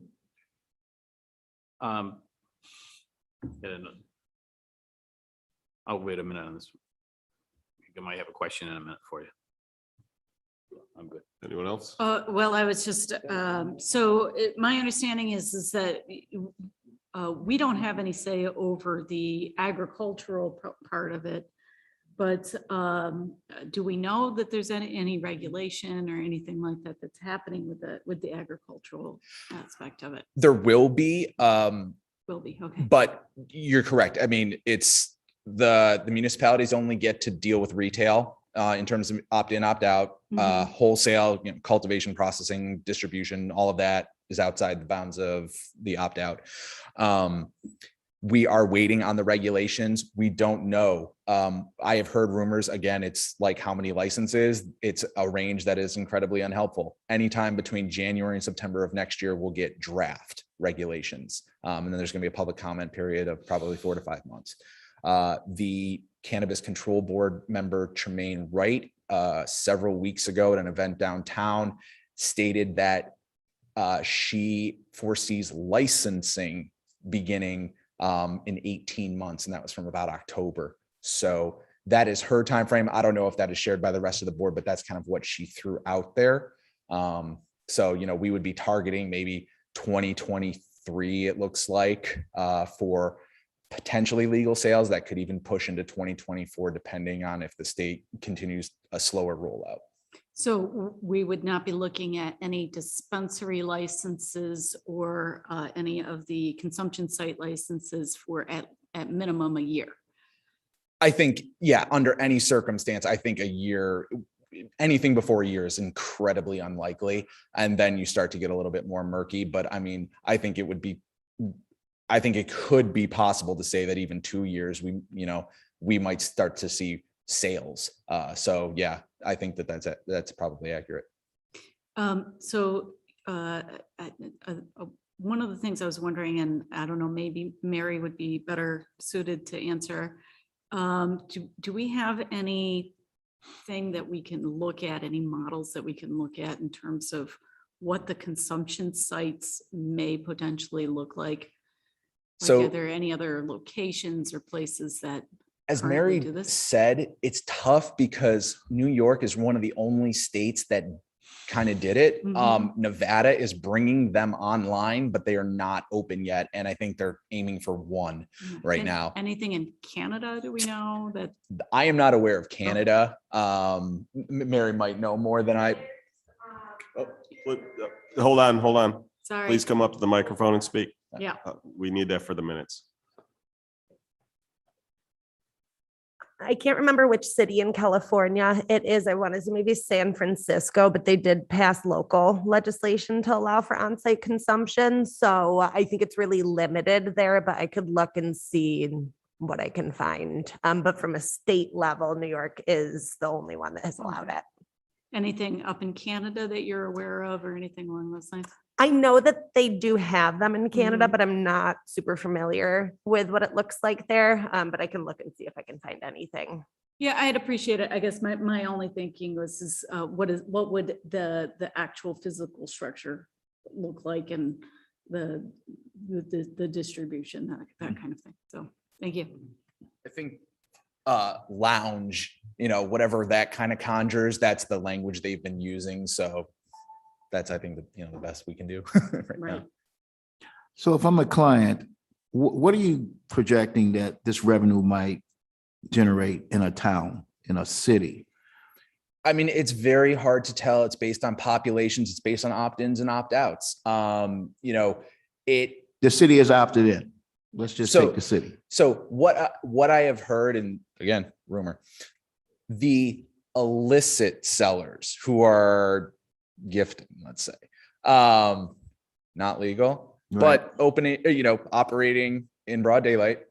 I have heard, and I can't substantiate this, that they may be bringing in revenues of over 100,000 a week. So they can't federally put this money in a bank.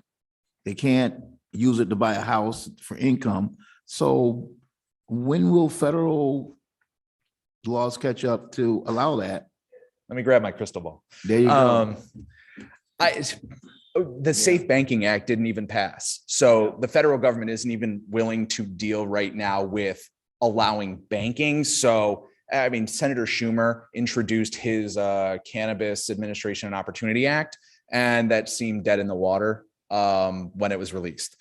Rep, I believe, Nancy Mace out of, I think, South Carolina, freshman representative, introduced her bill. She's a Republican. She introduced a legalization bill. I don't know if that has gotten any traction.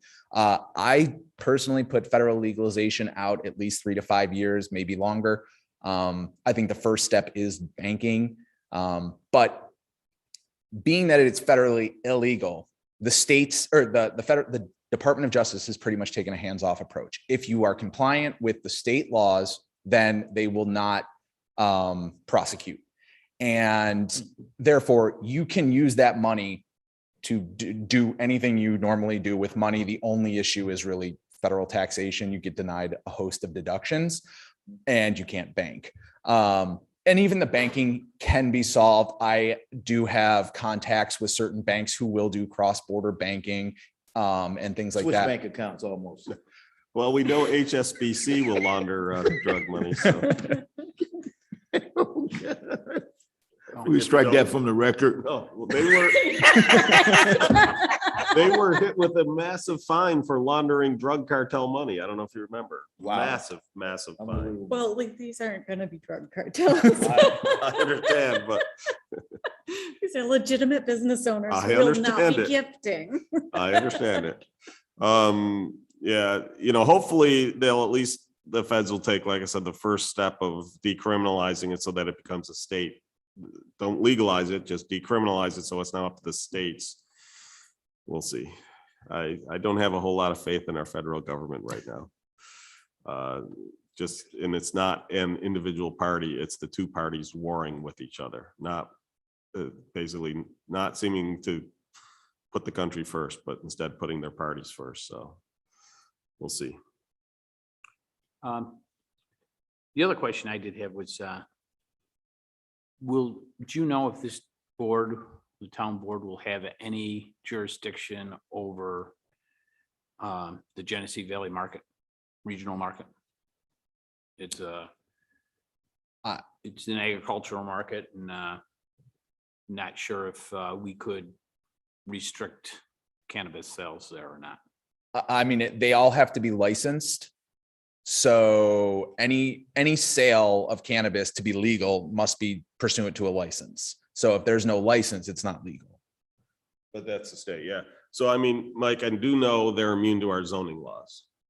Now, with that said, in talking with the market, they're willing to work with us on a cooperative basis so that if we have certain things, they'll look to do what makes sense. But that's again what they're offering now. But just to be clear, that's a offering. I don't think we have any jurisdiction. But the one thing that we weren't certain on is if you opt out, whether they're immune to the opt out or not. Yeah, I think they would probably be subject to the opt-out since that's not a zoning law. If we opt in and implement zoning, the control board is supposed to consider our zoning laws when they issue licenses. And so I think regardless of whether they apply, if we limit the zoning to certain areas, perhaps it may influence the control board if it gets an application to place in what is otherwise really a commercial area that isn't allowed by our zoning. So they are supposed to consider our zoning laws and our local laws when they issue a license. So that may impact. So this. that might, again, if we're concerned about the bars, that might be a good reason to keep the bars opted out. In terms of the retail, just again, going back to their charter, if you look at almost all of the stuff that they do there in that regard. So for instance, if they might have a cannabis wholesale facility that has a retail shop on the front. Obviously they'd have to be licensed from the state, but in terms of, like I said, that's kind of more their, you look at Palmer's, it's the retail front for Palmer's food distribution. You look at, Lori's Natural Foods, you look, a whole bunch of them there that they're all, it gets more into, it's a retail front so that's what I suspect would be there. I couldn't see them putting in the bar in there. It just wouldn't fit in that market. But again, if we decide to opt out on the consumption site, to Don's point, I do think they are governed by that, but who knows? Yeah, and also we're supposed to get notice if they are applying for a license and have a chance to give our input as well. So basically, we give the signaling of what our zoning law is, what our opt-out position is. Plus, we should get input if they applied I think those are the ways in which we could influence whether a license goes into the Genesee market, which is otherwise unaffected by our zoning laws. But like I said, as I state right now, the town has a very good working relationship. Brendan Tidings is I don't know, his title is CEO, President, Chairman. And he and I both work on the Chamber of Commerce, and we've had a number of discussions about that. So again, I can't speak for his board and he can't speak for his board. But like I said, there has been discussion that we don't, and there've been other things with regards to that as well. Some signage things and other stuff that they don't want to run contrary. They don't want to create an adverse relationship between them and the town. So I'm not overly concerned, other than, like I said, I do expect that, assuming they can get a license, I could see where they have a wholesale distribution with a retail shop on front. But One more question for Jason. You mentioned a union piece to this. Is that like a closed shop? They have to be in a union? No, so it's a labor peace agreement. And I'm not an employee Okay. benefits or employee lawyer, but what I understand is it's literally that. It's that the employer won't inhibit a union, but the union won't kind of inhibit the employer either. And it's just kind of a peaceful relationship between the two organizations, and it's required for every license holder. Gotcha. Yeah. Okay, interesting. Also, I don't think they can spend money on fighting a union. Union busting. They can't do union busting. They can't do the union busting like most companies will spend a ton of money on union busting instead of giving it to their employees.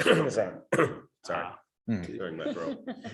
So yeah, they okay, that's usually what they're referring to. Any other questions? No, sir. Someone online? Thank you, Jason. Thank you. Thank you. Yes, I mispronounced the name before, I believe, so I'm going to take this opportunity to correct myself. Dr. Goldstein has his hand raised. Yes, are we talking about the creation of the special zoning areas for the establishment of these facilities? Is that what's under discussion now? No, we are still on the opt-in, opt-out, but if you want to provide input for the zoning, feel free. Okay, I would like to. They're related. No, I'm I not. understand. I understand that these are being considered adult entertainment zones, and I'm not clear as to what the definition of adult is for this purpose. So that's just, again, nomenclature, but if you look at what's allowed, so it's things like adult bookstores, sex toy shops, strip bars, things like that. So basically, businesses whose clientele must be 21 or older. Okay, so it's an age determination? Say that again? It's an age criterion for adult? That's what the adult use means, yes. That there's I see. a age requirement in order to be a client of that establishment. Okay, well, consistent with my earlier remarks about the possible danger to children, I wonder if the town would consider establishing some procedure for monitoring underage utilization of these facilities with significant sanctions for establishments that violate any age requirements. I think the state will do that. Yes. I mean, That's a the state state, regulation. Right, just like today with the liquor authority, if a bar gets caught serving to minors, they can have their liquor license pulled and be out of business. And again, Monroe County Sheriff. So basically, when the town hears of anything like that, we immediately contact the sheriff's department. And again, if it's if it's liquor related, we contact the state liquor authority. In this case, if it was cannabis related, we would contact the Office of Cannabis Management. So Okay. we don't. I hope there would be some procedure for monitoring that kind of activity on an ongoing basis.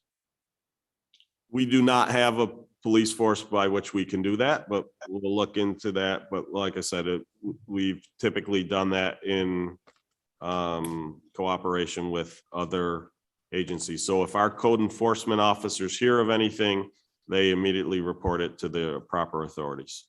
Okay, thank you. You bet. Someone in house, go ahead. And you'll be next in house.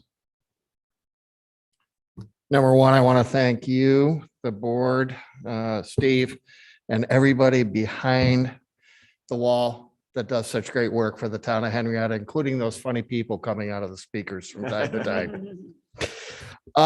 My name's David Christensen. I am a tax-paying resident of Henrietta for the last 30 years. Okay, I have no financial or other thoughts other than I don't believe that bringing marijuana into the town is something that should be done. Some people know me as kind of like the traffic safety guy, okay, bringing up various facts with Monroe County Sheriffs and whatever. So a couple things I'd like to do. I'm going to start out by giving one non-traffic. And here's an article that the lovely young ladies behind me will be forwarding to you. Why marijuana will not fix the opioid epidemic, as previously stated before, without documentation.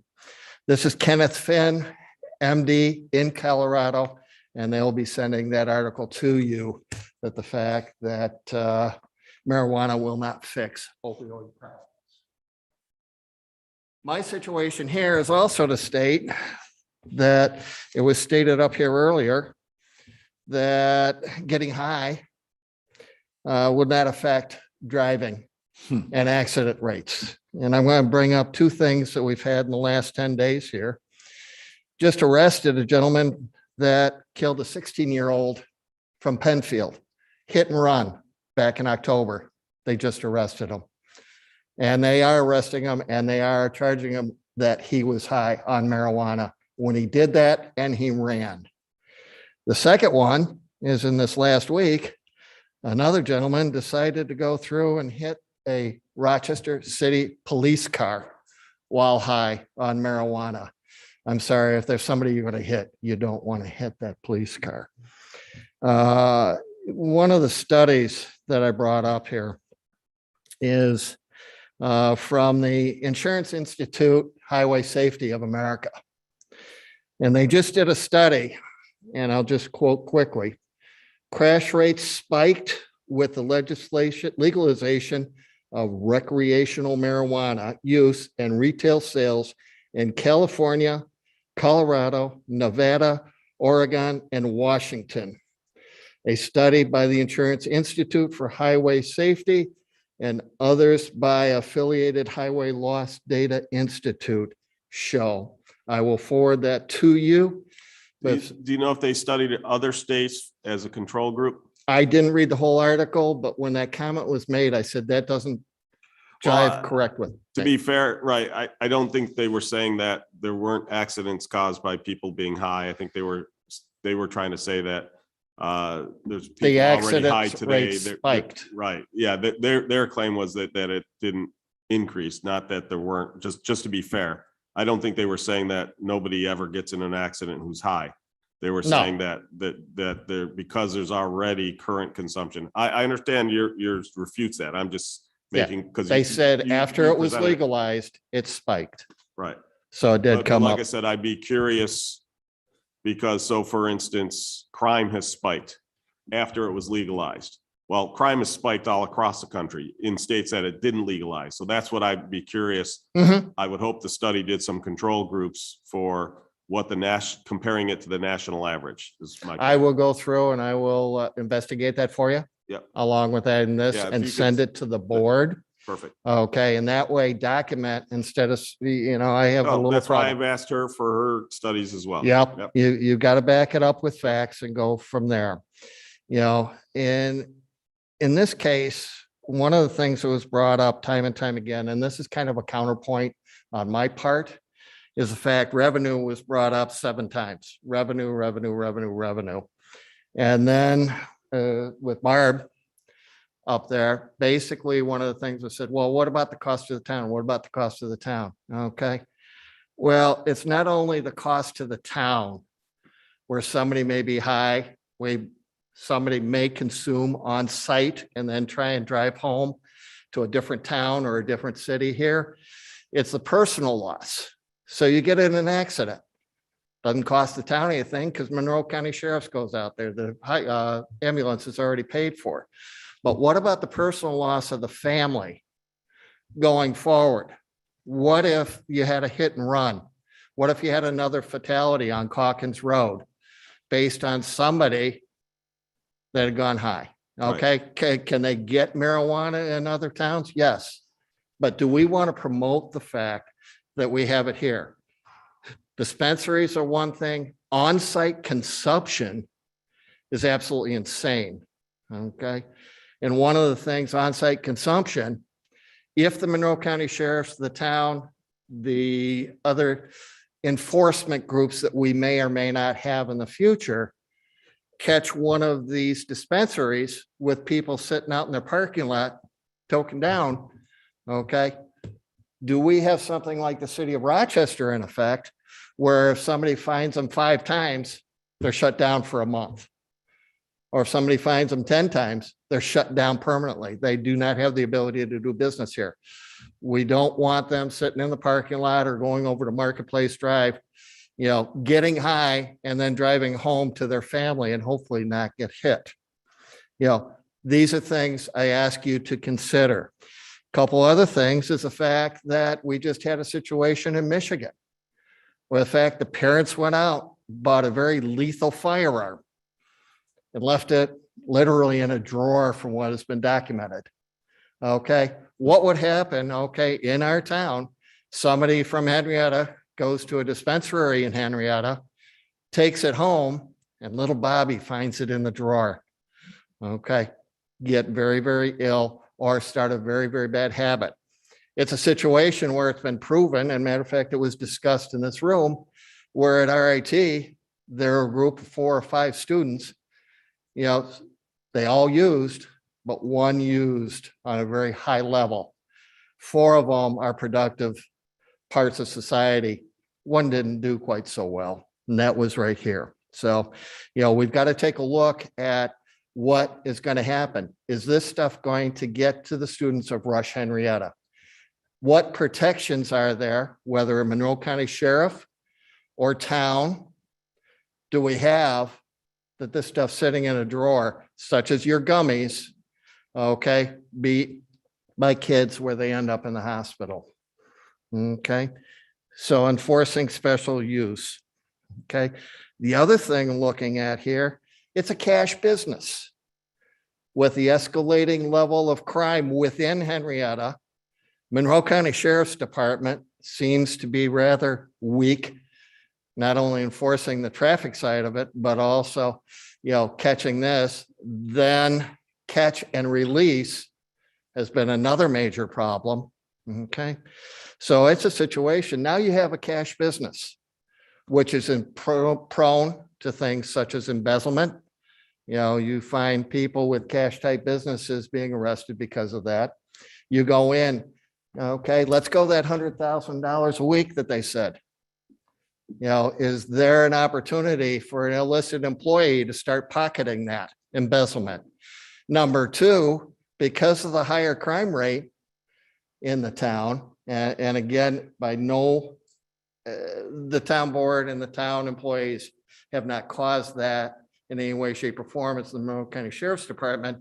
But now I got $100,000 in cash sitting in a drawer. Okay, instead of ripping off a compressor from Home Depot, why not break into there and just get the cash, take out the middleman of having to sell the compressor at a quarter of the price? So again, it's a situation where the cash sitting around. The next question I have, again, to consider is cost to sell. It was mentioned 13%. Okay, the black market, you know, that's cheap. Okay, but if you take a look at it, now you got a brick and mortar, you got property taxes, you have employee benefits, you have health and welfare. where the fact a guy driving down in his car has none of that. Tell me he can't sell it cheaper in an area. So again, cost to sell was brought up. Another area, again, these are things I hope you think about. Let's have a farmer. I remember as a kid growing up is the fact we'd go out in the farm field and we would rip off corn and potatoes.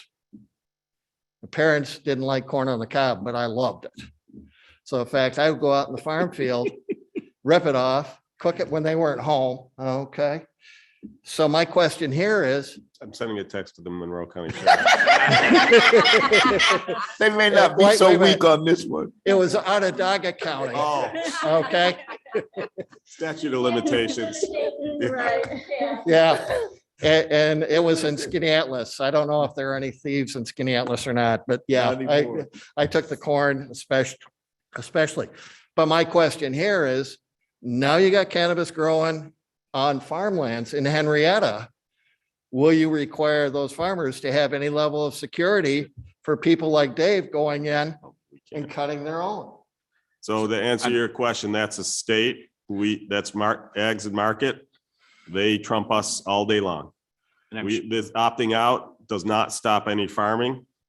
The rules regarding the farming will be up to them. You know, to give you an example, when we want to put in buffering, the law, all the buffering has to be on the non-agricultural side. We can't impose buffering on the farm. Okay. But you understand the concern there too. I understand. I'm just pointing out that has Have any authority. that has no, what we're discussing has no impact on that. I'm not saying that's not a concern, and hopefully the state will address it, but I'm just saying that's outside our jurisdiction. So, couple points here to finish up. Number one, there's 2 churches and another child recreation area along Jefferson Road. Where's that? You got Elam Bible Institute, okay, over in across from Southtown Plaza. It's not exactly a church, but it is a religious, and when we had the other stuff, they have to sign off on stuff, but yes, I'm aware of that. I'm And aware of that Vine, facility. I believe, is another church Which one? over in the public market. Church in the public market? Yeah, I think it's called Vine, if I'm not mistaken, Yeah, and I can yeah, check it out. That's correct. There is a lot of churches like to have these, what they call storefront storefront. Is it a place is it an actual church or is it Yes. owned by? Well, it's similar to the one to the. Place Elam of one. worship. Yeah, where they do activities and things like that. It's a very common thing for a lot of. I'm just surprised it's in the to do market, that how kind that of thing. fits in with They have their, campuses, so they have a main church and then they have like campuses in different areas. Yeah, so that they can reach out into other communities. more people. Yeah, and do activities. and They used to things have like one that. at It's very Regal well, then, common. again, Is there that'll a come up Cannabis? when. You mentioned Jefferson Road, so that's why I had to Yeah. bring that I up. just, Right. but, right, so, okay, how about this? There are no traditional churches along that road. Religious establishments, how's that? Right. I Here- was aware of the one from Southtown because across from Southtown, they had to sign off. On the We hookah. were, right, on the hookah. We basically said if they objected to the hookah, it couldn't go there. Yep, So I am aware of that one. okay. Going in here and a couple questions, okay? What revenue will this produce for the town? Again, we don't know precisely if you assume that average revenue of what they saw in Illinois, and again, that was provided to me by an individual. I have not gone and researched Illinois itself, but according to that, it was roughly 9 million. So that 3%. So this is ignoring sales tax revenue, which it would also generate and increased value of the property, because most commercial sites are done based off of it's a lot of them. It's basically an income approach for assessment. So just looking at the cannabis, you'd be looking at about $270,000. So going back to the 2 issues you brought up in terms of insufficient resources for the sheriff's department to deal with that. That money could hire that, and then the catch and release, again, that's generally because the ADA under the new laws, for those who know, that's assistant district attorneys. The ADAs don't have the time. There aren't enough of them. They don't have the time to do all the requirements necessary now. From a discovery standpoint, it has to be in a very short amount of time. They're focusing those efforts on the felonies, and the misdemeanors are, as you put it, catch and release. They're largely going away. But we have no factual knowledge. When you do your budget, you do a budget based on fact, okay, on how much you're going to get in revenue and how much your costs are, your union costs, your building costs, et cetera. We don't know that, do we? But we don't know how much or how much sales tax revenue we're going to get in a year. We don't know how much mortgage tax revenue we're going to get in a year. I will guarantee you, never in the history of any town in the entire state has anyone gotten exactly right how much sales tax revenue they're going to get, but they still budget it every year. So Okay. I get it. It's based off of estimates. It's intelligent guesses. We look at trending. We look at, in this case, because we don't have our own trends, we would look at what we're seeing from other stuff. We would take projections from the Past years. I'm saying Historical. right, but from histories. other, we would look at, again, what data is available. There are Mhm. datas in other states. We would get the data from the companies themselves, what they expect. And I will tell you, we would budget conservatively because that's what we always do. So if we think it's going to be 270, I doubt we'd even do 200. Yeah, you've done a wonderful job based on past local history. In other words, I got so many tax dollars last year. I got so many X number of dollars from mortgage taxes. I got so much from sales tax based on last year. Here's what the projection is going to be. We have no projections. So any guess on the revenue coming in is a wild ass guess, quite frankly. Well, as I'm telling you, every single year, it's that. Yep. Every year it's a swag because it's, so for instance, what do you think revenue did during the pandemic? Sales tax revenue. Think it went down? It actually went up, I have no clue. right? No, exactly. You're not the only one. I You're wouldn't not the only one. guess at the revenue It base. didn't go because I up don't as, have the it back. didn't grow as much as it had in previous years, Mhm. which is why we were able to get some ARPA funds for it. But in terms of comparing it to budget, it was up. Sales So tax revenue from Amazon. sales tax revenue during the heart of the pandemic. Okay. So because now, if you would looked at the second quarter during it was horrible. But what happened is in the third quarter, all that pent up demand, third quarter went through the roof. Mhm. So, like I said, it's always a guess. I don't think anybody would have guessed that during the pandemic, the real estate market would have gone wild, but it has. Mortgage tax is up Mhm. just because of the number of sales and the size of each sales. So The So average like I said, revenue per sale in I get Henrietta it. has We have a gone lot sky of high. data. It's going to be a guess. That's our job. That is the least of my worries. If we decide to do this, how we're going to estimate, that is the least of my worries. Are all the rules and regulations out from the state that we have to live by as a town? No, they're not. Okay, so what I'm saying here, and I'll finish up, and I greatly appreciate the time and the conversation, is right now, okay? Hold on, I got $40,000 I'm gonna spend on a car. And the only thing I see on the car is the front bumper, and I know it's a hybrid. I don't know anything else about it. This thing will not be finalized, as was stated earlier, for another 18 months, I believe, okay? Yet we're trying to make a decision to opt in today on facts, 2 weeks from figures, today. and regulations. We don't have a clue what they're going to end up to be.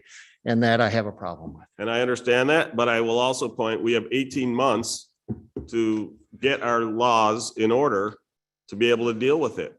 I guess my question is this: what do you think the state could possibly do that would completely make the dispensary such that we wouldn't want to be involved in it? Has the state ever changed the allocation of tax funds to communities? So even if Question, have they? the So, state, yeah, so in other words, 18 months from now, the state says, I'm in a financial bind. I'm the big boy on the street. I'm going to take that 3% away from the town. They don't need that. They have the sales tax of it. so, but by that argument, the state could do that with any, so we I think shouldn't they do could. any program with the state because every state we shouldn't accept money we shouldn't participate in the plowing I- of state I- roads, because at any time they could I'm take not- that money away. And oh, by the way, they did during the pandemic, they withheld 20%.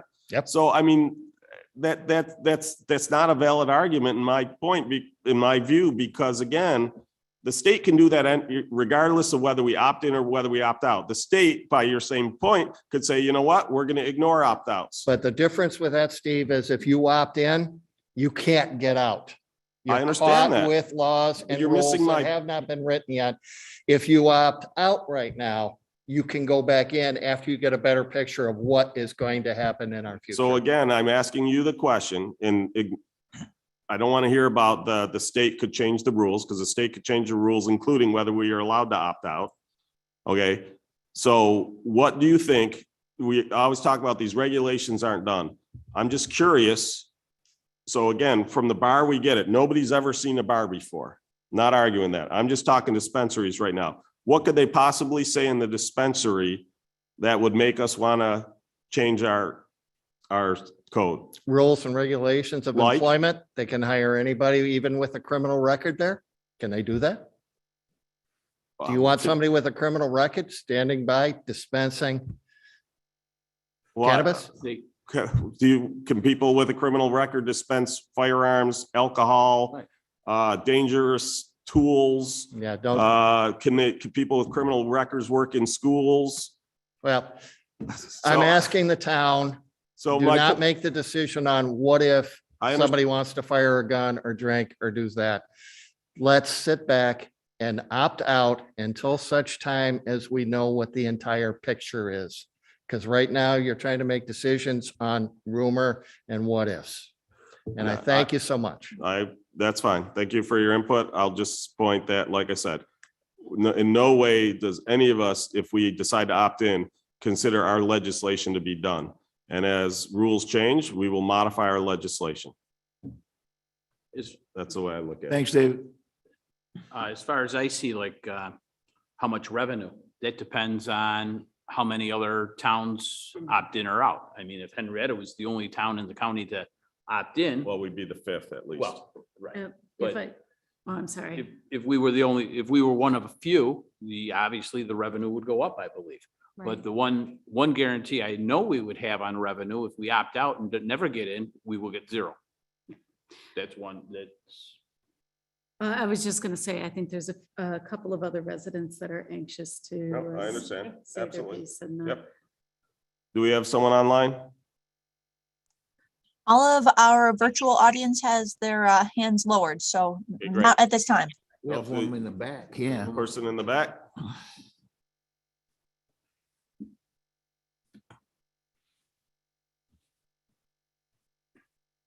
Good evening. My name is Diane Eccleston. I'm a resident of Henrietta. I haven't heard too much on a positive coming from the residents in the town sitting here tonight. But I'm going to talk to you as a mother. As a mother, I want you to opt in. I have a daughter whom I love more than life itself. She has multiple sclerosis. It took forever to get her treatment. It has taken forever to try to get her a neurologist that would prescribe her medical marijuana from our medical marijuana dispensary. Her doctor retired. Her new doctor will not sign the information that's needed for her to continue to obtain the medical marijuana from the dispensary on Ridge Road here in Rochester. So now my daughter is left in chronic pain, which she lives with every single day of her life. It will never go away and will continue to progress as she ages. In the town of Henrietta, we have many seniors that live with chronic pain. I get discouraged when I hear people try to demonize the medical benefits that you can obtain with marijuana. Again, you don't have to smoke it. My daughter does use a vape, and it's prescribed for her through the dispensary here. And that's because there were only so many options available through the New York State Dispensary of what a patient could have. She's monitored. The amount of the THC she consumes is monitored, but it is very expensive. In order for her to continue, I have to try to find a doctor to prescribe it for her, even though her condition is listed among those for New York State that qualify. To have a dispensary here in the town where I live with my daughter would make my life and hers so much better.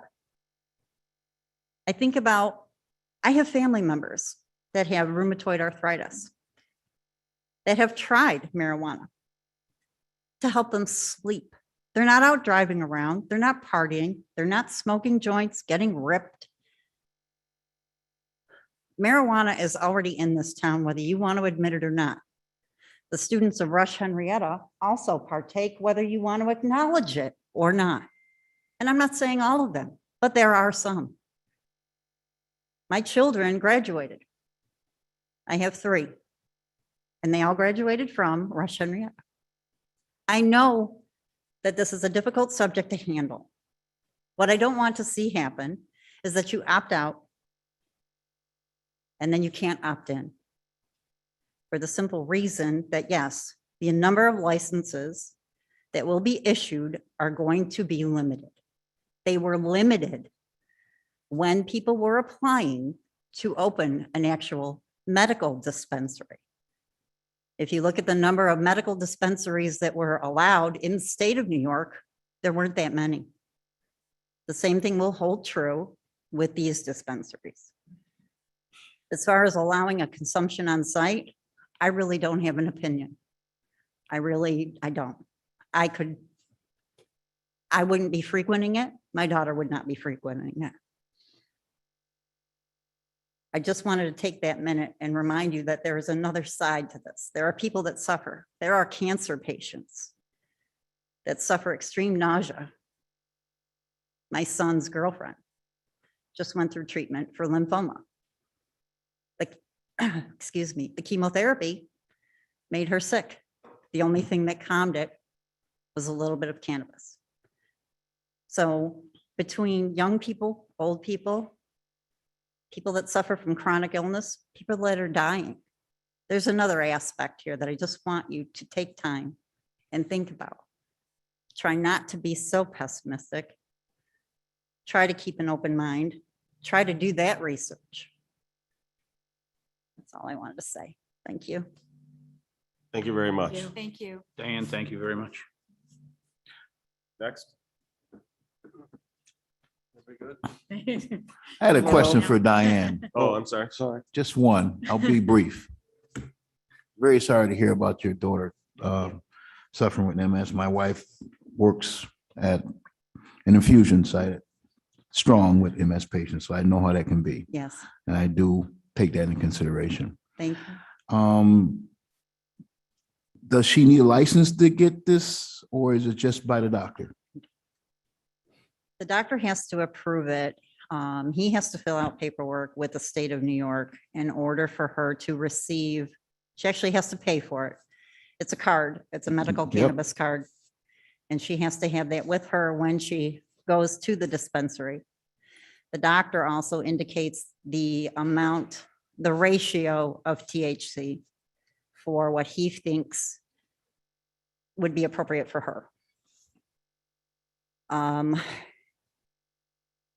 Most doctors don't want to get involved in that. Most neurologists, most MS specialists do not, because it isn't federally legal. So that puts them in a predicament. If you do a search, any of you try to search it for medical marijuana doctor that will prescribe for you. The bare minimum, the last time that I looked, a doctor would charge you $750 to do a one-time exam, fill out the paperwork for you. You also pay the $50 for your card, which you have to renew every year. And then you're allowed to go to the dispensary, which isn't an easy trip to go to. I am not allowed to go in the building with her. It's highly secure. She has to go in alone. wait, receive her product, pay for it, and it's a cash only. So can I ask you a question? Sure. With the THC, could she go to the CBD place on Jefferson Road and get that, or no? She has to go to No. the dispensary. No, it has to be obtained Okay. through the dispensary. All right.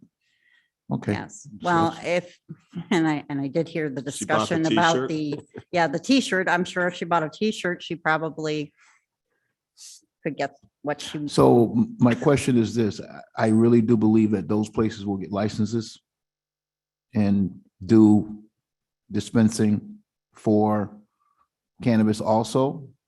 Would that make it better for your daughter? you talking about the hemp places, the I'm CBD talking, places? I'm talking about the hemp places that I think will graduate into being dispensaries. Would that help my daughter? Yeah. Oh, absolutely. Okay. Absolutely. Well, I really appreciate you coming up and sharing that with us. Thank you very much. How old is your daughter? All right, don't laugh. She's 32, Okay. but we've been dealing with this for a very long time. Yeah, I hear a lot of stories about that. I understand. And she still lives at home Mhm. because she's not able to live on her own. Uh-huh. Yeah. So this is again why I asked you to please think outside the box of an average user versus what's living in our own town community. Appreciate that. It just, if she ever got mobility impaired, you couldn't go in with her to get No, that. That's messed up. there would have to be other arrangements made with the dispensary and her doctor to figure out how a caregiver would be able to go through that process. But I'm assuming that the caregiver would then have to have a license or a card specifically for that particular patient. Gotcha. To do that. No, thank you. That's troubling that they've made it so difficult, but Thank you. thank you. Thanks again. I'll try to make it short here, guys. Wait, I have another question. No, just kidding. So I'm Ryan Martin, the person who spoke at the last meeting. I wanted to come down and meet you guys. And you said you were going to have a place over in. I the do. market? I do. I Yeah. opened last week. Okay, I very nice to did. meet you. Yep, I closed early to come here tonight for this. I'm just so happy that we can actually be here talking about this in this day and age. Cannabis communities come a long way with all the people fighting us, such as big pharma and alcohol and tobacco. First thing I just want to say about you guys is congratulations on your recent wins. Last time you had some votes trickling in, so I didn't congratulate everybody. So, congratulations to you all. It's behind you. Turn around and look at the guys in the seats. Well, thanks, Ryan. Yes, you're welcome. But I just want to say that cannabis is a medicine. That's what we gotta talk about. We got to get rid of this stigma that it is something that is hurting people, because it's actually, like you just found out, it's helping people. It's helping people who really need it. Cancer patients, epilepsy, myself, I have ADD. I've been using it for a long time for a substitute for Ritalin to calm me down and help me focus. And although I do have ulterior motives because I am opening a store, I want to be able to help people like that. That's why I'm in this. And, my place is beautiful. I would invite everybody to come take a look at it, because there's no way the amount of money I put in there that it's going to decrease any value to any place that I'm in. And where's this one located? I'm right in the regional market in Henrietta. What's the name of the business? Yes, sir. I'm in between Union Coffee Place and Two or More Bakery. Okay. Both female owned businesses, both wonderful ladies who fully support me in my endeavor, just as the Brendan does. And I hope that you guys can do that too, in supporting by opting in. Another thing I want to talk about the black market and pricing and all that. The big thing about stopping the black market is you can sell weed with mold in it. You can sell weed with bugs in it. You can sell weed with PGR sprays, which is a chemical spray that's real popular right now. that these kids are smoking because it makes it smell better, that has to stop. With legislation that's coming and what you guys are about to do, that's going to help to get rid of that. All cannabis will be regulated, and that's something that I strive for to happen, because, you could smoke moldy cannabis and it can affect your brain, in a negative way. So that's one thing I wanted to get out there that hasn't been discussed at all tonight. There's a couple other things. The community, it's going to help the Latino and Black communities, anybody who does opt in, so for instance, I'm going to have to hire people who were affected by this to my place. I mean, they can't have records or felony records, but I can hire, if it's been expunged, I can hire them, for So to now you're work at my talking place. about people that are in the social equity group? Correct, Right. correct. Okay. That's going to be one of the stipulations that is going to be to be a dispensary. You're going to have a program available for that. Okay. And,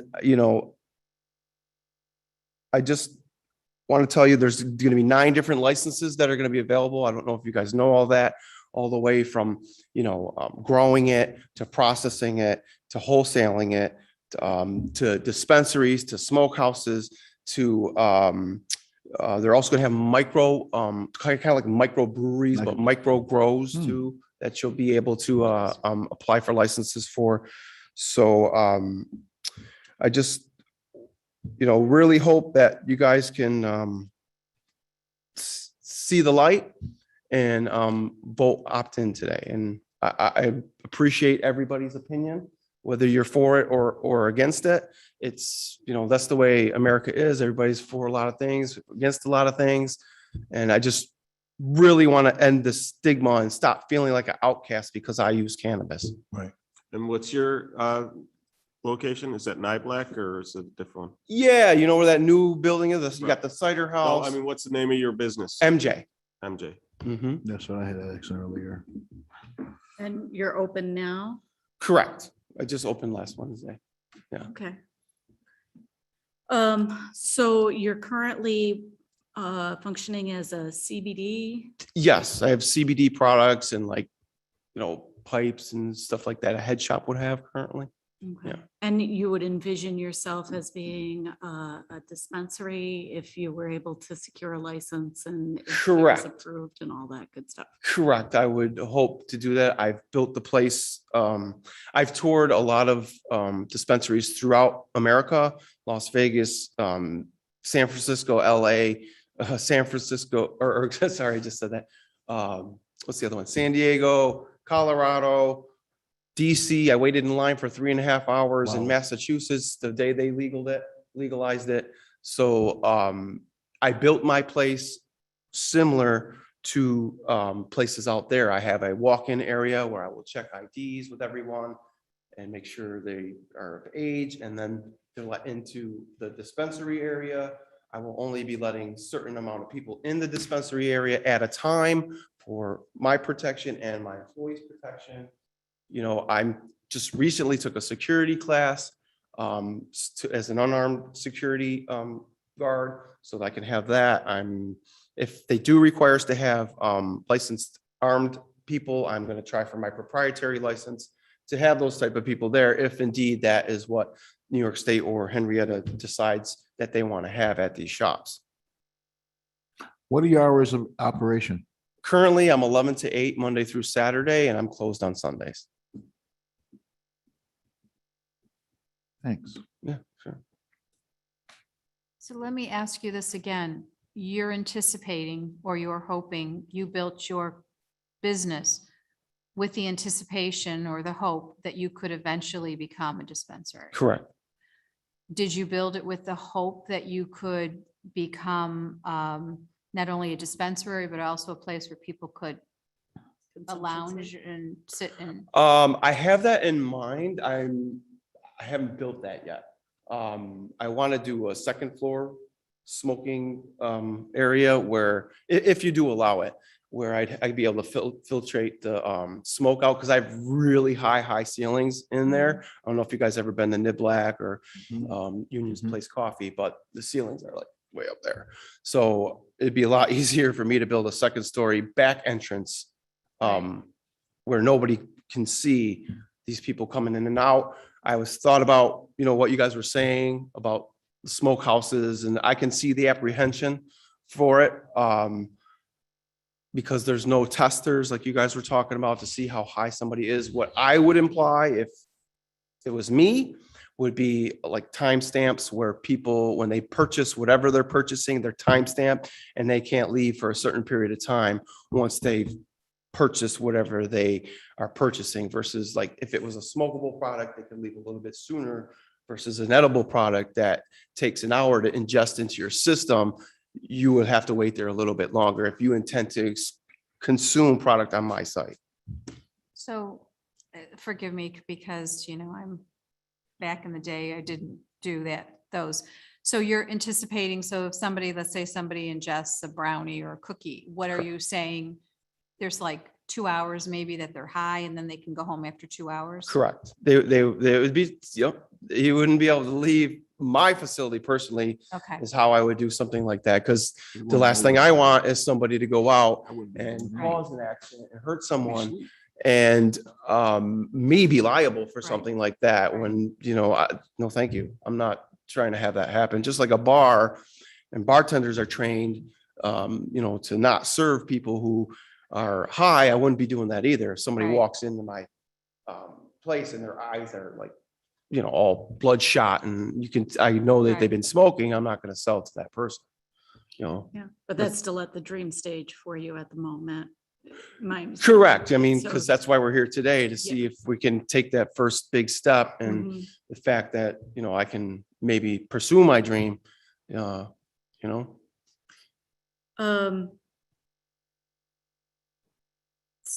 No, I guess, I think you pretty much covered all my questions, so I think I'm good. I'm good. Thanks for coming in, Mr. Martin. I Okay, guys. appreciate it. Thank you.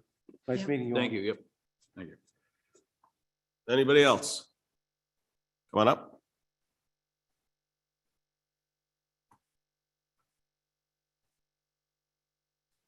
Good evening. Good evening. My name's Jeremy Eccleston. I don't have any plans on opening a business. I don't have any plans on frequenting these businesses. Simply here because I wanted to support my wife.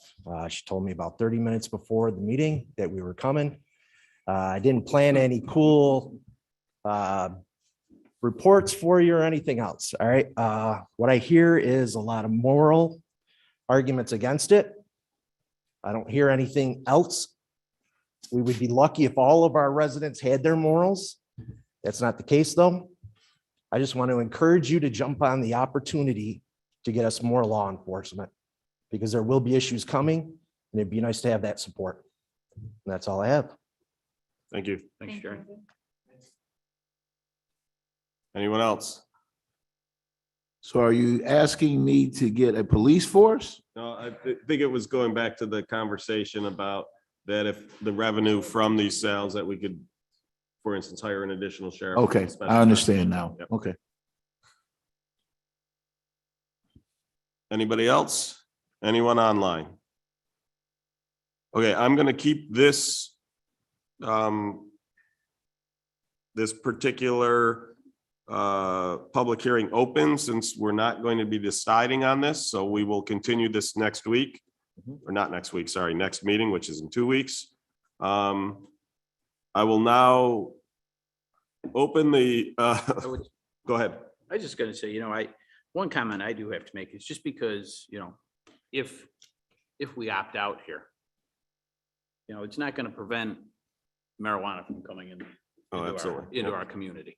You know, it's, you know, that ship sailed when the town, when the state legalized it. So that's what that's one of the comments I have. Next thing well, and especially as has been pointed out, so let's say they open in Brighton. Let's say it's on Brighton Henrietta Town Line Road, right? That's very close. But again, we don't get the the revenue from that Don't get any to of the be able benefit of to, it. Mhm. nor do we get to have the control. We then have to trust in Brighton's control for essentially folks supplying us. Now that, with that said, if we put tight controls and Brighton puts no controls, can our residents go there? Absolutely. Again, I'm not going to make the other argument that same thing, but the other thing I'll say is, even if you're saying, oh, well, they'll at least have to go and it'll be more of a problem. Well, for people who are too lazy to drive to Brighton or Arundecoit or the city or wherever they open up, there's DoorDash, right?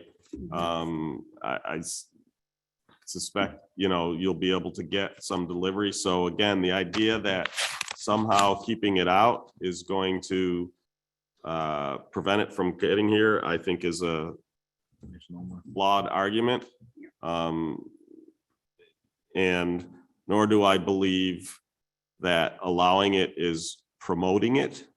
I get the idea of, are we sending a message by saying no? Perhaps. But I don't know. That's We just have me. liquor stores. I don't We know ha- that we're right. promoting Right. alcohol addictions. And that's the other thing I want to mention. I've been here 4 years. I mean, attended these meetings for years prior to me being on the board. And I've never seen anybody come out against us selling alcohol in town. I don't recall any meetings that somebody objected us selling alcohol in town, which is, many people consider that the gateway drug of anything. So when you hear gateway drug, well, why don't we have the outrage about serving alcohol? I think it's more unhealthy than marijuana. And I'm not a big marijuana person. I shouldn't say I never tried it, but I've never used it. I don't. Did you like it. inhale? Didn't inhale. That's it. So, but with that being said, I'm not a marijuana person. I won't use it. I won't, but at the same time, where's the outrage every time we have a new store coming in town, or a new restaurant that's going to be serving alcohol? So I think, Mike, I get what you're saying, but I think one of my concerns as, well, I'm a parent of grown children, but a grandmother of little children. I think one of my concerns goes back to what Millie addressed. It's not, alcohol is in a liquid form. It's in a bottle, gummies. And let's be honest, not everybody's careful and considerate. Even as parents, they don't stop and think. They might leave them sitting on the counter and a little child sees them and goes, oh, gummies, I'm more concerned with that way, not even the smoking, because of course I don't see a child lighting up a marijuana cigarette or doing a vaping, whatever, but I'm more concerned with gummies and when it's put into a cookie, a brownie. Right. I'm concerned with safety issues with those, because kids don't stop and think, especially, a lot of parents don't want their kids to have sweets or gummies. I know my grandkids are really monitored with that stuff. And, if they see a brownie sitting on the counter and they don't know that somebody's being careful with it. So I don't know if, as Millie said, education is going to be a huge thing with these people that are going to choose to do this. We really have to protect the little ones, because they're the ones that don't get it. And, heaven forbid somebody grab a cookie or a brownie or something and, they just don't know. I mean, that's my biggest concern here, is that it's not necessarily opening a bottle or going to a restaurant for a drink. It's more so how we get parents to be a little more careful with their children. Safety at home. Yeah, Right. I completely Right. agree. I mean, it's something that I've mentioned multiple times here and with the school as well. It does help me feel a little more comfortable when those who are involved say that if it's regulated by the state, that they will be required to have child safety caps and required to eliminate that kid-friendly packaging, because I know some of the packaging that I've seen for some of the edibles has been clearly marketed towards kids. So I absolutely think that needs to be highly regulated. And I think that by bringing it out of the black market and putting it into a regulated market, that is hopefully something that will help prevent some of those potential exposures to some of those things. The other part I think, and I feel pretty strongly about, is the education piece. Educating parents. I think that every shop needs to educate all parents or anybody that's going to be around kids. Doesn't have to be just parents. It could be older siblings or aunts and uncles or anybody that's going to be around children on safely storing their products within their homes. And also, I believe that there needs to be continued education at the primary level as to what is candy and what is not safe. And I've seen some of that type of education that's gone out. And I think that with this introduction of what is essentially candy in the eyes of a child, that's something that really needs to be ramped up even so that children for themselves are taught to discern between what is okay and what they need to stay away from to keep themselves safe.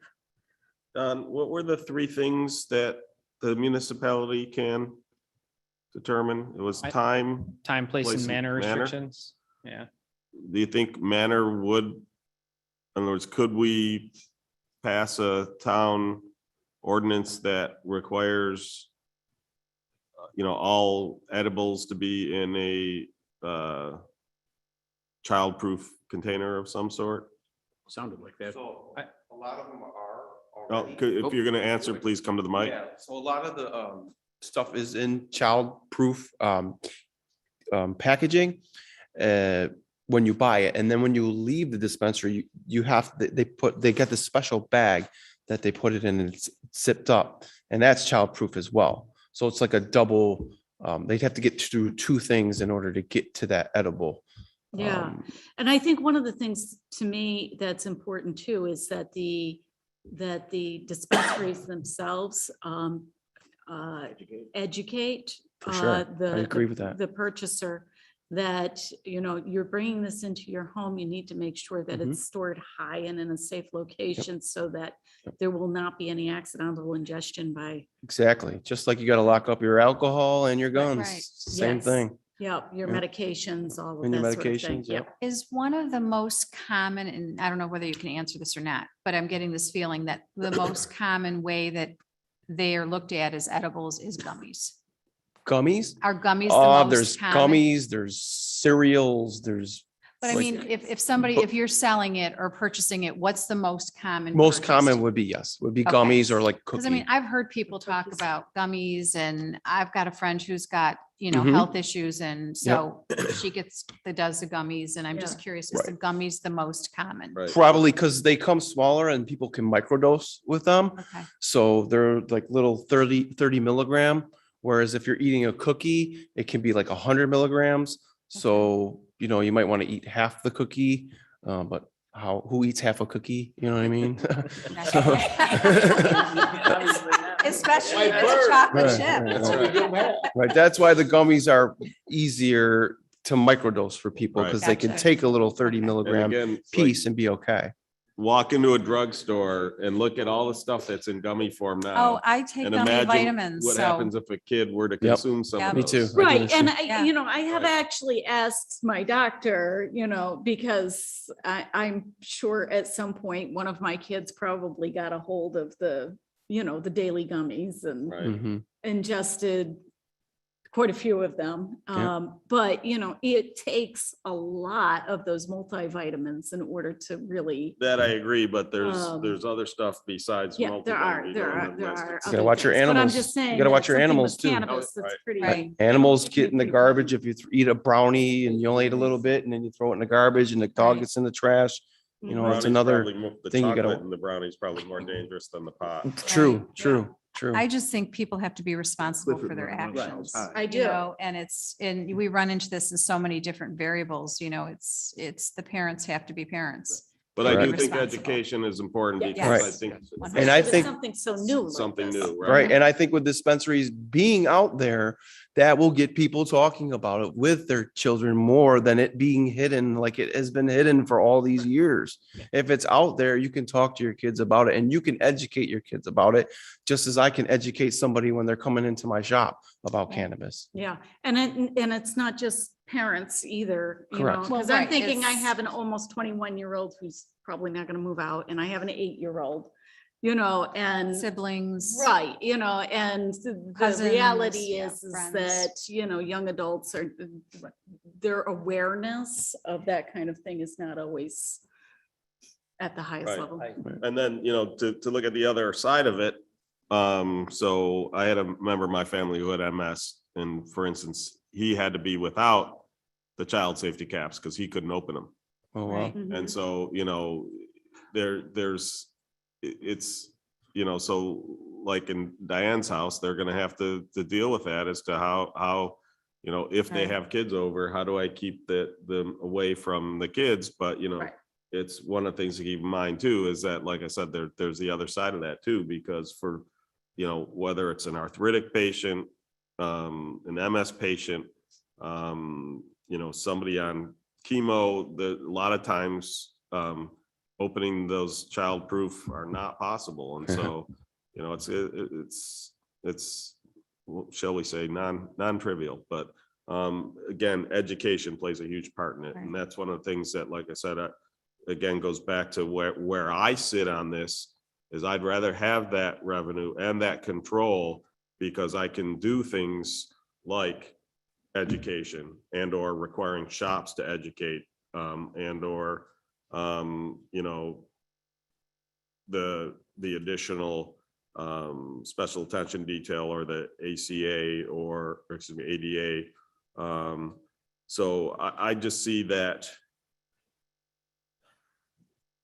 I'd rather have it in our control than in the control of other towns who I can't necessarily trust to do the right thing. I So agree. that's kind of where I sit, but. So Are we Ryan, able to implement a education requirement kind of thing? Do we know that if, I mean, we don't know much at this point. We don't.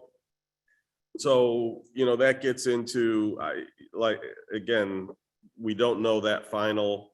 We can certainly implement education, whether, how much we'll be able to require and mandate. TBD, although again, if you need a special use permit, you know, whether we'll be able to make that a condition of a special use permit or not, I don't know. That's to be determined. I certainly would, you know, getting back in these, I have zero problem. I've done it before in my career prior to here. We might have even done it here once or twice. I have no problem being a case of first impression. And for those who don't know what that means, it's basically if it hasn't been answered in a court yet, you pass it. So I would have zero problem putting that requirement on it and having the state, if they so decide to fight it, come in and take me to court and say, nope, can't do that. You know, a lot of times with that type of stuff, if it's not clear cut, you do it. And I'll give you an example. It was a question of FOIL versus copyright law. Which one wins? Neither legislation say. So we went to court, case of first impression in Connecticut. I'll say we won, copyright won. That was interesting. They're still subject, if it's attached, it's subject to FOIL. If they're not, if they've never been attached to a government, it was our imagery. If it's never been attached to a government, the copyright wins. So it was a good compromise. And I think it was the right answer, right? If the government used our image in making a decision and somebody foiled that decision, they got the image for free. Right. But all of our images were available. They couldn't get them all, you know. Going back to this in terms of, you know, that may be one that we are able to put on, you know, as a requirement. But, you know, like I said, it's certainly one that's the type of stuff I have zero issue fighting for, and seeing what happens. Yeah, my thoughts, you'd asked about my thoughts on that issue. Right. I think that the first place I'd probably look is liquor laws. So do local municipalities regulate the packaging of liquor, for example? No. Do local municipalities require that, liquor stores and alcohol sales come with some sort of education? No. Does that mean that we can't do it? I don't really know for sure. I would say probably on the packaging, I would be a little wary of that. Because Well, I but it think sounds like they're doing it already, so it might. California not. booted some of their packaging. They said no. Right. the state, but what I'm talking about is local No, I understand. municipalities. Yep. However, on the education, I think that's a little bit less of an ask. In other words, if we can somehow define what education is, whether it's leaving some, a pamphlet about, or something like about safety and storage and stuff like that, that's a little, I think that's a lot easier of an ask, obviously, to have a shop say, hey, look, you've got to do this if you want a special permit from us. I still don't know that that is in line with the state's preemption of us regulating the way they do business. But again, I think it's probably one of those things that it wouldn't less likely to be challenged because it's so easy for them just to comply with. Yeah, I understand that. And typically what causes a challenge is if you place an undue burden or undue hurdle against it. That's what's typically going to get challenged. If it's not an undue burden, then it's hard pressed to say, why can't we do it? Right? Well, right. They would be better off just doing it and not wasting their money challenging it. Right. If that were the case. But obviously we want to do it in compliance with the law. Right. And like I said, I think that us trying to regulate packaging is a question mark. Because if you look at the liquor laws and the way those are handled, it's not really something we get into. Yeah. I have one question for Ryan. Yeah, sure. If I'm coming to your place as a consumer, what do I need to buy? Anything? Do I need a license? At my store? Yeah. No. I don't need a license. CBD, there's no. Right now it's THC. CBD. You don't Okay, need a so you don't license. have any THC in any other stuff that you have there? No. Well, 0.3% or less. Okay, all right. Yeah. Thanks. So if you were a dispensary and we came in to purchase, what would you need? Probably doesn't know yet. What Do would you have I- any idea? So if, What would I need? let's say if you were a dispensary and I came in to purchase, I what would would just you have need to- from me? Would you your need my ID. license? Yes. And then do you put it down somewhere, the information of who I am, what I'm purchasing? Those laws aren't enacted yet. You may have to swipe it like some people do at bars and whatnot. Some of the smoke shops out here are already doing that. When you keep you, a after you record? purchase. You keep Yeah. a record of, would they be, and again, I understand that you're not this, but I'm just Mhm. curious if you know. Recreational, not so much, but if a medical person came into my store, then yes, there's paperwork that they have to fill out. Because I have a medical card myself and I've had one for years. Gotcha. And when I go to California or Las Vegas and I go in as a medical patient, I get lower prices and I had to fill out certain forms, whereas a recreational person just shows their ID and goes in. Okay. So I mean, for instance, if you go to Wegmans and you buy liquor, they enter your date of birth, Right, yeah. but they don't record any of the other. Right. I was just information. curious if they were going to be recording s- anything or. Again, based on what we've heard out of Albany, it's going to be handled very similarly to how they handle alcohol. Gotcha. Right. Yeah. Hmm. We good? Thank you. Thank you. Thank you. Thank you so much. Okay, so as I was saying, we have the open for the public hearing for the proposed local law to amend the Henrietta zoning code to address the adult use cannabis retail dispensaries and on-site consumption sites. So again, this is just updating our zoning code, so we have it in there. That doesn't mean that somebody can now open a shop there. They can't open a shop until we opt in. And nor can they open a shop until they get a license. So, but this is just so we have it in our zoning code, so it's crystal clear that you can't do this in most of the zones. Why do we have it allowed in the ILCD? Because if you pull it from every zone, that can be challenged in court. So you have to provide areas within the town for which a legally allowed business can take place. And so that's what we're doing. And again, as has been discussed at workshops and previous town board meetings, we felt that the ILCD was the least impact on the town, and so that's where we would start. And then we would have time in the future if we, again, so desire to allow it to be elsewhere. Obviously, I don't want everybody to repeat everything they've just said. If anybody has anything new with respect to zoning, I encourage them to speak. Otherwise, I'm going to essentially include the feedback from the previous hearing, since it's so closely related for this one. But is there anybody who has anything they'd like to add from a zoning standpoint? When I visited the sites the other day, the one over by Brighton Henrietta Town Line Road looked like part of it ran off of, is it Lightfoot Road? That Lightfoot Road is there, yep. And and then that road went into a back parking lot, If they were to put one back there, those people would be coming out on a street that does have some residential homes. I'd like to see more of it where the access to the road was more of a commercial, so I wouldn't want to. So that's something we could absolutely take into account in our determination for a special use permit. Rather than try to describe that it can't be back there. Yep.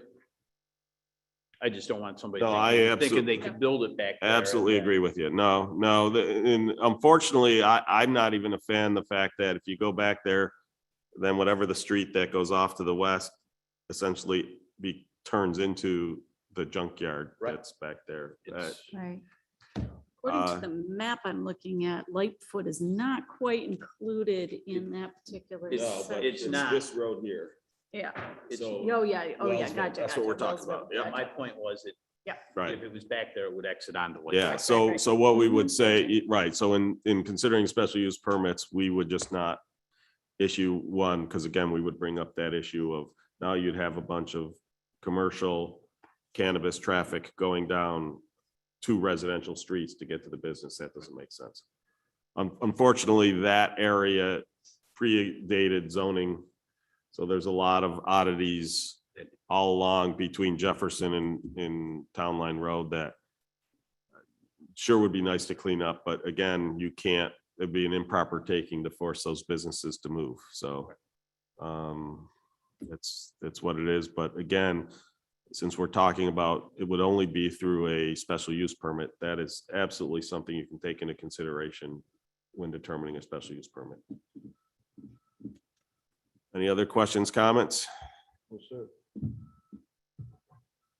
Don? I wanted to wait and make sure the public was done speaking. Sure. Seems like that's the case. Yep. Okay. Relating to the opt-in, opt-out, there's been some mention of it's not an only if proposition, but you can opt in to both, opt out of both, opt into one or the other. For purposes of just bootstrapping our local law in this case, since we need to have it correctly done by the end of the year. If we are seriously considering something other than opting out of both, which is what our local law says now, it might be, from a conservative standpoint legally, a good idea to advertise sort of an alternative local law. In other words, if for example, we're considering opting out of the lounge only, perhaps we should advertise that ahead of our next meeting, that that's an alternative we're considering, so that, we don't get tripped up on that, since we only have until the end of the year to do it. Yep. Yeah, I would definitely want to see, I personally, because again, that's the way I'm leaning, would like to see a local law that only opted out of the consumption site. I look at if this board decided to opt into both, that's easy. You just decline them. I can't see us ever opting into the bars, but out of the dispensaries. That makes absolutely zero sense. So I would just say that we already have the law on the books right now for opting out of both. Let's also have a law that is opt out of the consumption sites. Okay, and that way you can we have your make that pick. decision at the next meeting. Yep. Okay, so we'll obviously Advertise. for making that law is just deleting a few words, so they'll Right. be easy enough. And then we'll just put up a new notice. So we have the notice for opt out of everything or just opt out of the lounge. Correct. Okay. Good, thanks. Any disagreements to that? Does that make sense? I assume there's nobody who would want to opt into the bars and out of the dispensaries that. No. Okay. That's, yeah. Okay. Great. Okay, so as far as the one for the zoning code, I am going to close this public hearing because again, I would like to, if the board is willing, I would like to take action on the zoning board, listen to me, the zoning code now, because again, I really want that in place prior to anybody's ability to claim pre-existing non-conforming. So any other input, including online? Is there anybody even still with us online? Looks like there might be two. Okay, hearing no objection, I'm going to close the public hearing for the proposed local law to amend the Henrietta zoning code to address adult use cannabis retail dispensaries and on-site consumption sites. Okay, so we do have the resolution prepared for that. Again, I'm gonna ask Rob if he's willing to read it. We can table it to next week if you guys feel the strong need, not next week, next meeting. Like I said, I think we'd be silly not to have this zoning code in place. As I said, it doesn't mean you can do either of them. It just means if we ever do opt in, it would be restricted to that, to the ILCD areas. So when I first looked at this and I read it and I knew that we could opt in for one and out, I'm not gonna, I guess I was thinking about adding and or on site. But I You mean for shouldn't the do that. opt, you mean for the opt out law or the zoning? For the zoning. Future zoning. So for resolution 25, we're talking about, right? 25, 334, you mean? Right. Yeah. Yeah, so that one is, so again, the idea is we want to make sure that in all the other zoning areas, Mhm. so commercial, planned commercial district, industrial, B1, B2, that they basically all say we can't do either of them. That both, what the law says is that I cannot have cannabis dispensary and I cannot have cannabis on-site consumption. Okay. So And it does modifies address the- them, even if it Right, doesn't it allow. them. modifies the I ILCD to say that you can have dispensaries and you can have consumption sites. Okay. Now, with that said, in order to have one, I need to have three things. I have to meet my zoning law, I have to meet the opt-in out, we'd have to be opted in, and they would have to have a license from the state. Mhm. They would need all three of those. So again, the reason I want to have that in place ahead of time is, again, should the state decide we're going to ignore opt-outs, everybody is now opted in, we would then have to scramble to get a local law in place to limit the on-site consumption sites. So I'm working on the assumption we've decided Right. we're going to opt out of those, okay? We would then have to scramble to get that code in place so that they're limited to just that location. Because again, if we've limited from everywhere, then somebody can potentially challenge the legality of prohibiting them everywhere. Okay. I'd rather have a legal zoning rules ahead of time before it's ever possible that it's legal. That's kind of what we were looking at. So on the second page of this one, it says section 295-21, N and O, I think, Rob, is the two sections. So long as the town does not have in place a local law calling for the prohibition of licensure of the same pursuant to cannabis law, i.e. an opt-out local law, which, if any, shall take precedence over and supersede the following. Okay. So 295-21 is the permitted uses slot in the ILCD district. yeah, So O and is it O and P? NNO. I mean, N and O Yeah. are the next two letters under permitted uses that are open. So they would go under the permitted uses in the ILCD, like the supervisor was talking about. Okay. But again, they're conditional in the sense conditional. that only if we're opted in, would they then be permitted uses. Okay. That makes sense? Makes sense to me. I'm good with it. Okay, great. Anybody? Well, we can have that discussion once Rob puts forth the amendment. Supervisor Schultz and fellow board members, I have resolution 25-334, 2021 to issue a negative declaration and adopt local law 15 of 2021 to amend the Henrietta zoning to address adult use cannabis, retail dispensaries, and on-site consumption sites. Second. Any further discussion? So like I said, I think this best protects the town. Yep. Should something change rapidly.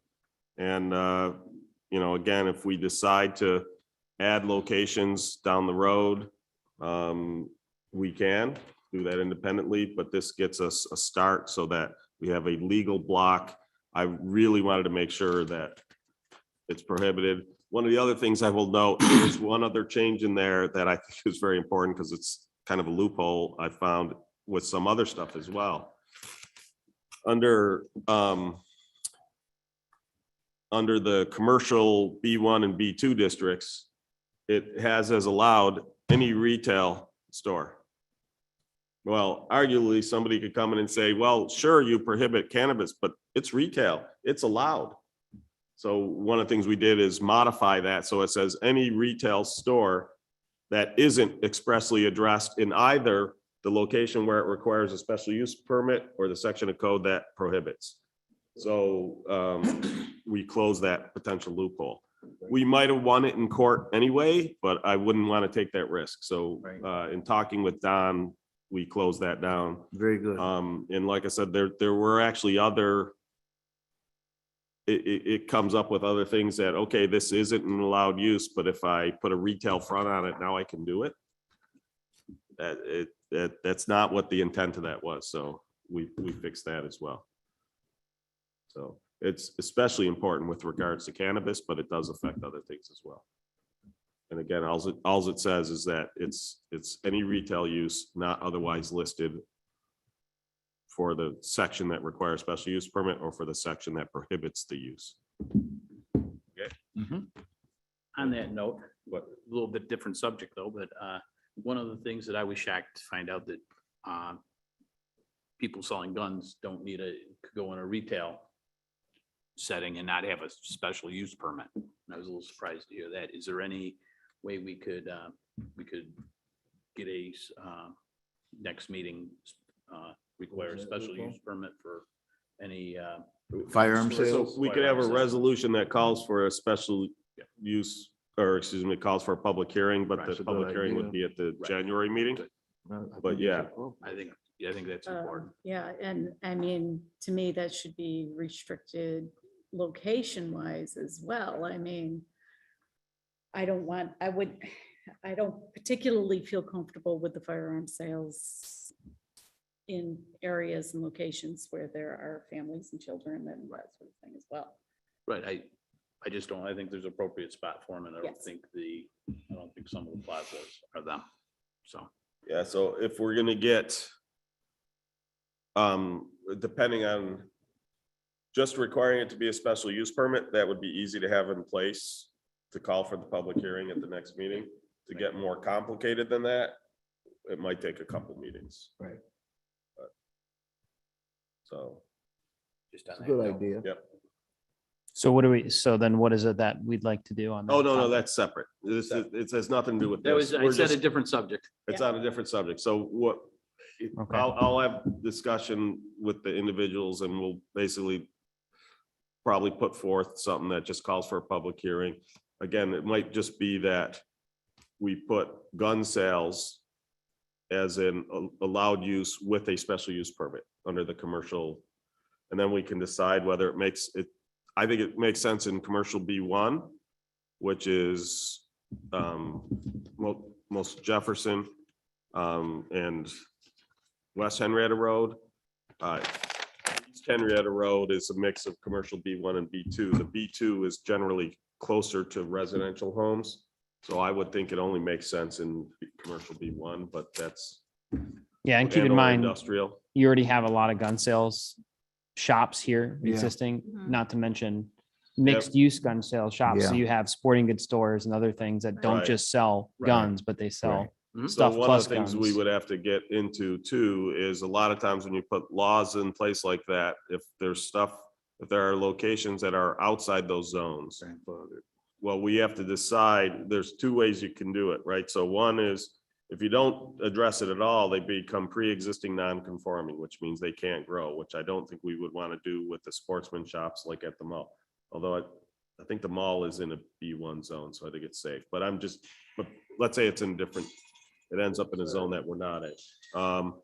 The other thing you can do is basically say they are pre-existing conforming. So I'll give you an example. That's what they did when they created the rural residential areas. There were already a bunch of homes on lots smaller than 5 acres.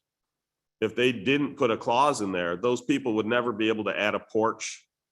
They'd never be able to add an extra room off the back. They'd never be able to modify their homes because you're not allowed to expand a pre-existing non-conforming use. So what they basically said is that any house that was essentially legally, met the requirements of the then current zoning laws of, I think it was July 1st, 2005, they essentially going forward have to always meet those rules. So it was R120. So basically what that said is those people could expand their house, but they had to follow the R120 rules. That way they didn't fall into that category. That's something to consider. If we're going to create non-conforming uses, we may want to say any gun shop existing as of this date will be considered a conforming use, or will be considered to have had a special use permit. That's another way to handle it. We could effectively issue them all special use permits, TBD, but that's something we'll have to take a look at. I'll work with Don. We'll see. I don't know if we have an ability to find out where all those are, but that's something I do think we need to address, because again, not saying that they're going to fall into this category, but to use an example, I don't know if they're Field and Stream, whatever they are today. I wouldn't want that to become a non-conforming use and that they couldn't expand the business if they wanted to. And I don't remember if does Walmart still sell that kind of stuff, or any of these other types of. I think they jumped out. Retail Yeah, I stores. think a lot of those places jumped out. Yeah, but like I said, that's something I would want to take a look at is, how we handle the ones that, it might just be that all sales that are existing and continuous from, stores that have sell guns and continuous from this date forward are considered conforming, something like that. I'll work with Don and we'll figure that out. But anyways, that's nothing to do with this particular resolution. Yeah, we need to vote. Thanks, Mike, for holding us up. You're welcome. You're welcome. He's trying to get to 10 o'clock. I don't know. You're welcome. Okay, any further discussion on the zoning codes changes for the cannabis? Hearing none, please call the roll. Councilmember Barley, Aye. Councilmember Stafford, Aye. Councilmember Safranek, Aye. Councilmember Bolsner, Aye. Supervisor Schultz. Aye. It's good to hear your voice. We haven't heard it in quite a while there, Becky. I'm still here. All right. Okay, that concludes our resolutions. Do we have any additional discussion items from the public? Anything from the discussion items from the board? Or any committee or miscellaneous reports from the Better board? not be any. I got a few. Oh, So from the rec department, this past Saturday, we had, the town hosted the Holiday Lights and Magic event at the rec center, senior center and library. Over 300 children attended with their families.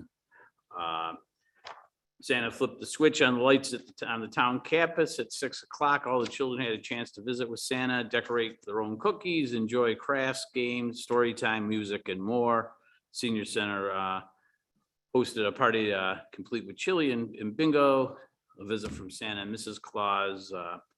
Just a special thanks to all the staff, volunteers, and entertainers, and everybody who worked on that. I'd just like to add, if you weren't going to, I wasn't touching the fire department. Yeah, I'm good. Okay, go ahead. So, about the fire department lighting up the trucks over there, or? Yeah, and bringing Santa. Yeah, okay, I didn't realize they brought Santa, okay. So, great event. I got over there, I had another event to go to, got there kind of late, but I was there the last hour and it was a great event.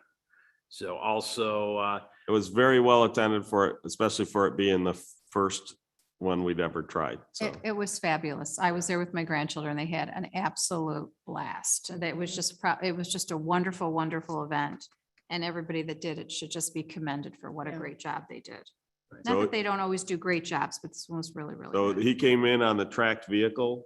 Oh, okay. And I said, it looks so much like the one from Santa Claus is Coming to Town that I put in there, has the idea of that's how they ought to decorate it next year, like Bing Crosby's mail, North Pole mail truck.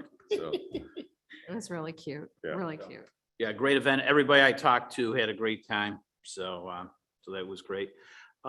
Nominations are now being accepted for the Henrietta Youth Hall of Fame. Every spring, Henrietta Youth Department Advisory Board Committee recognizes Rush Henrietta student district seniors and who made a meaningful contribution to their local school and community. So, and nomination forms can be found at the Parks and Recreation home webpage. Deadline for submission is January 21st, 2022. The event will be held on Sunday, April 3rd. I can say that event is one of the best events I've attended from the town. Just incredible young people. I believe, what is it, 26 people they choose? Or is it 26? Yeah, it's 26 young people. So it's a great event. You know how much I like that every year. So yeah, we have well, I guess now soon to be past chairman, or is past chairman now. Yeah. Vice chairman now. So But, just, so she'd be the one to ask. yeah, just a great event. The Parks and Recreation Department 2022 Winter and Spring Online Brochure is now posted on the town website. Recreation registration opens on Monday, December 6th, today, for the residents, or actually, no, on this past Monday, excuse me, this past Monday, for residents, and will open Monday, December 13th, I'm sorry, next Monday for non-residents. So, and then with the ambulance, I spoke with Reg. Basically, everything's going well, except the issue with the hospitals where the ambulances are still pulling in. They're backed up to 40 minutes in time, trying to unload passengers Oh, my gosh. because of the backup at all the hospitals. Yeah. So that's tough. And then from the Henrietta Fire District, there's an election, commissioner election for that next Tuesday. That the same night that we vote for the school? That's Yes. right. Yes, Yes. this is special projects vote for the Yeah, school. go to Right. one, 14. stop at Starbucks and go to the other. That's right. Yes, it So those are my committee reports. Who are the candidates for the fire commissioner? I think Stafford's one of them. I will let somebody else report on that. I don't know the name of the other person. I think it's Kevin Haney. Kevin Haney? I believe that's So- who I heard. I could be wrong. Sorry, Mike, you got my vote. I think I actually got Mike to blush. I've never managed that one before. That is just, like I said, I'm just reporting. Basically, he's done such a good job as liaison, they encouraged him to run for commissioner. So, Very good. well done, Mike. Thank you. So library, I'm cheating, I'm looking at the website. They're accepting donations in the bookshop Friday, December 10th. So if you have puzzles, books, DVDs, I almost said CDs. Could have said VHS tapes, but I didn't do that. Puzzles, books, DVDs, if you'd like to donate those, that's great. They're taking those donations on Friday from 10 to 2. And then I could probably say this is the next one, but they're doing a family bingo December 29th. There's 2 sessions, so you need to register for that. They've expanded story time. And tomorrow night from 7 to 8, if you like music trivia, they're going to have prizes. So that's going to be done on Zoom. So that would be fun also. But check their website. There's so much good stuff going on there. They've got more story times and things like that. So I would definitely check the website. Big question, are they doing their New Year's Eve party by any chance? Don't know. We have a meeting on Tuesday. Okay. Yeah, a lot of So that stuff, there's a go, no go decision coming up because of. there's like the high COVID. Yep. rates. Yep. Yeah, And at the last time they did the New Year's Eve party, it was crowded. It was wall to wall. it was a lot of fun because I was there with. my So one of the things I will say is because of all the new test kits and all the other stuff, they're not going to be looking as much at positivity rates, because one of the things with the home test kits, they only report positives. We don't report negatives. The bigger issue is the hospitalization rate. That is what's causing the crisis right now. Again, not just for the people, obviously, in the hospital because of COVID, but the impact it has on everybody else. So as you are probably have seen, all of the hospitals have shut down elective surgeries, and even semi-elective surgeries, which are the ones I don't agree with. It's one of those, well, yeah, that tumor should come out, but you've got a little bit more time before we take it out. That I have a real issue with. Hip replacements. knee Hip replacements, stuff like that, it's- yep. So, so like I said, that's, in talking with Dr. Mendoza today in County Executive Fellow, that's what they're going to figure out how to look at the statistics, but that's the one that's really driving the issue is the hospitalization rates, so. I don't have anything to report other than what we already said. The vote for the The school, vote for right. the school. I will note that we have crews out from Centrica. They are taking light readings, so they're doing it at night. Their vehicles do have a flashing light. They do have magnetic signs on it. It's part of our street light replacement. They will all be wearing reflective vests. They have be identified, but so if you see somebody out there standing under street lights, that's probably what they're doing. If they're standing there for half an hour, that's probably not them. Oh, by the way, if any of you want to get unruly, Craig was, looking forward to, potentially playing bouncer and throwing an unruly person out. So, you might make his night if you want to get unruly and he can bounce you. Gosh, if we had known that, we could have done that at 7 o'clock and the Right, four of that us would could have have gone to been dinner. Can we count on any of that? No, it was only Chris Martin that was looking to the. Oh, okay. Poor Chris. Yeah. At least 3 people have admitted to smoking marijuana. You wanted to call the Monroe County Sheriff on me for. Harmless little corn. That's right. Didn't inhale. Well, legal. Well, there's a difference, that the smoking was a victimless crime, whereas the farmer was out that revenue from the corn, so. Yeah. Welcome to the injustice of government.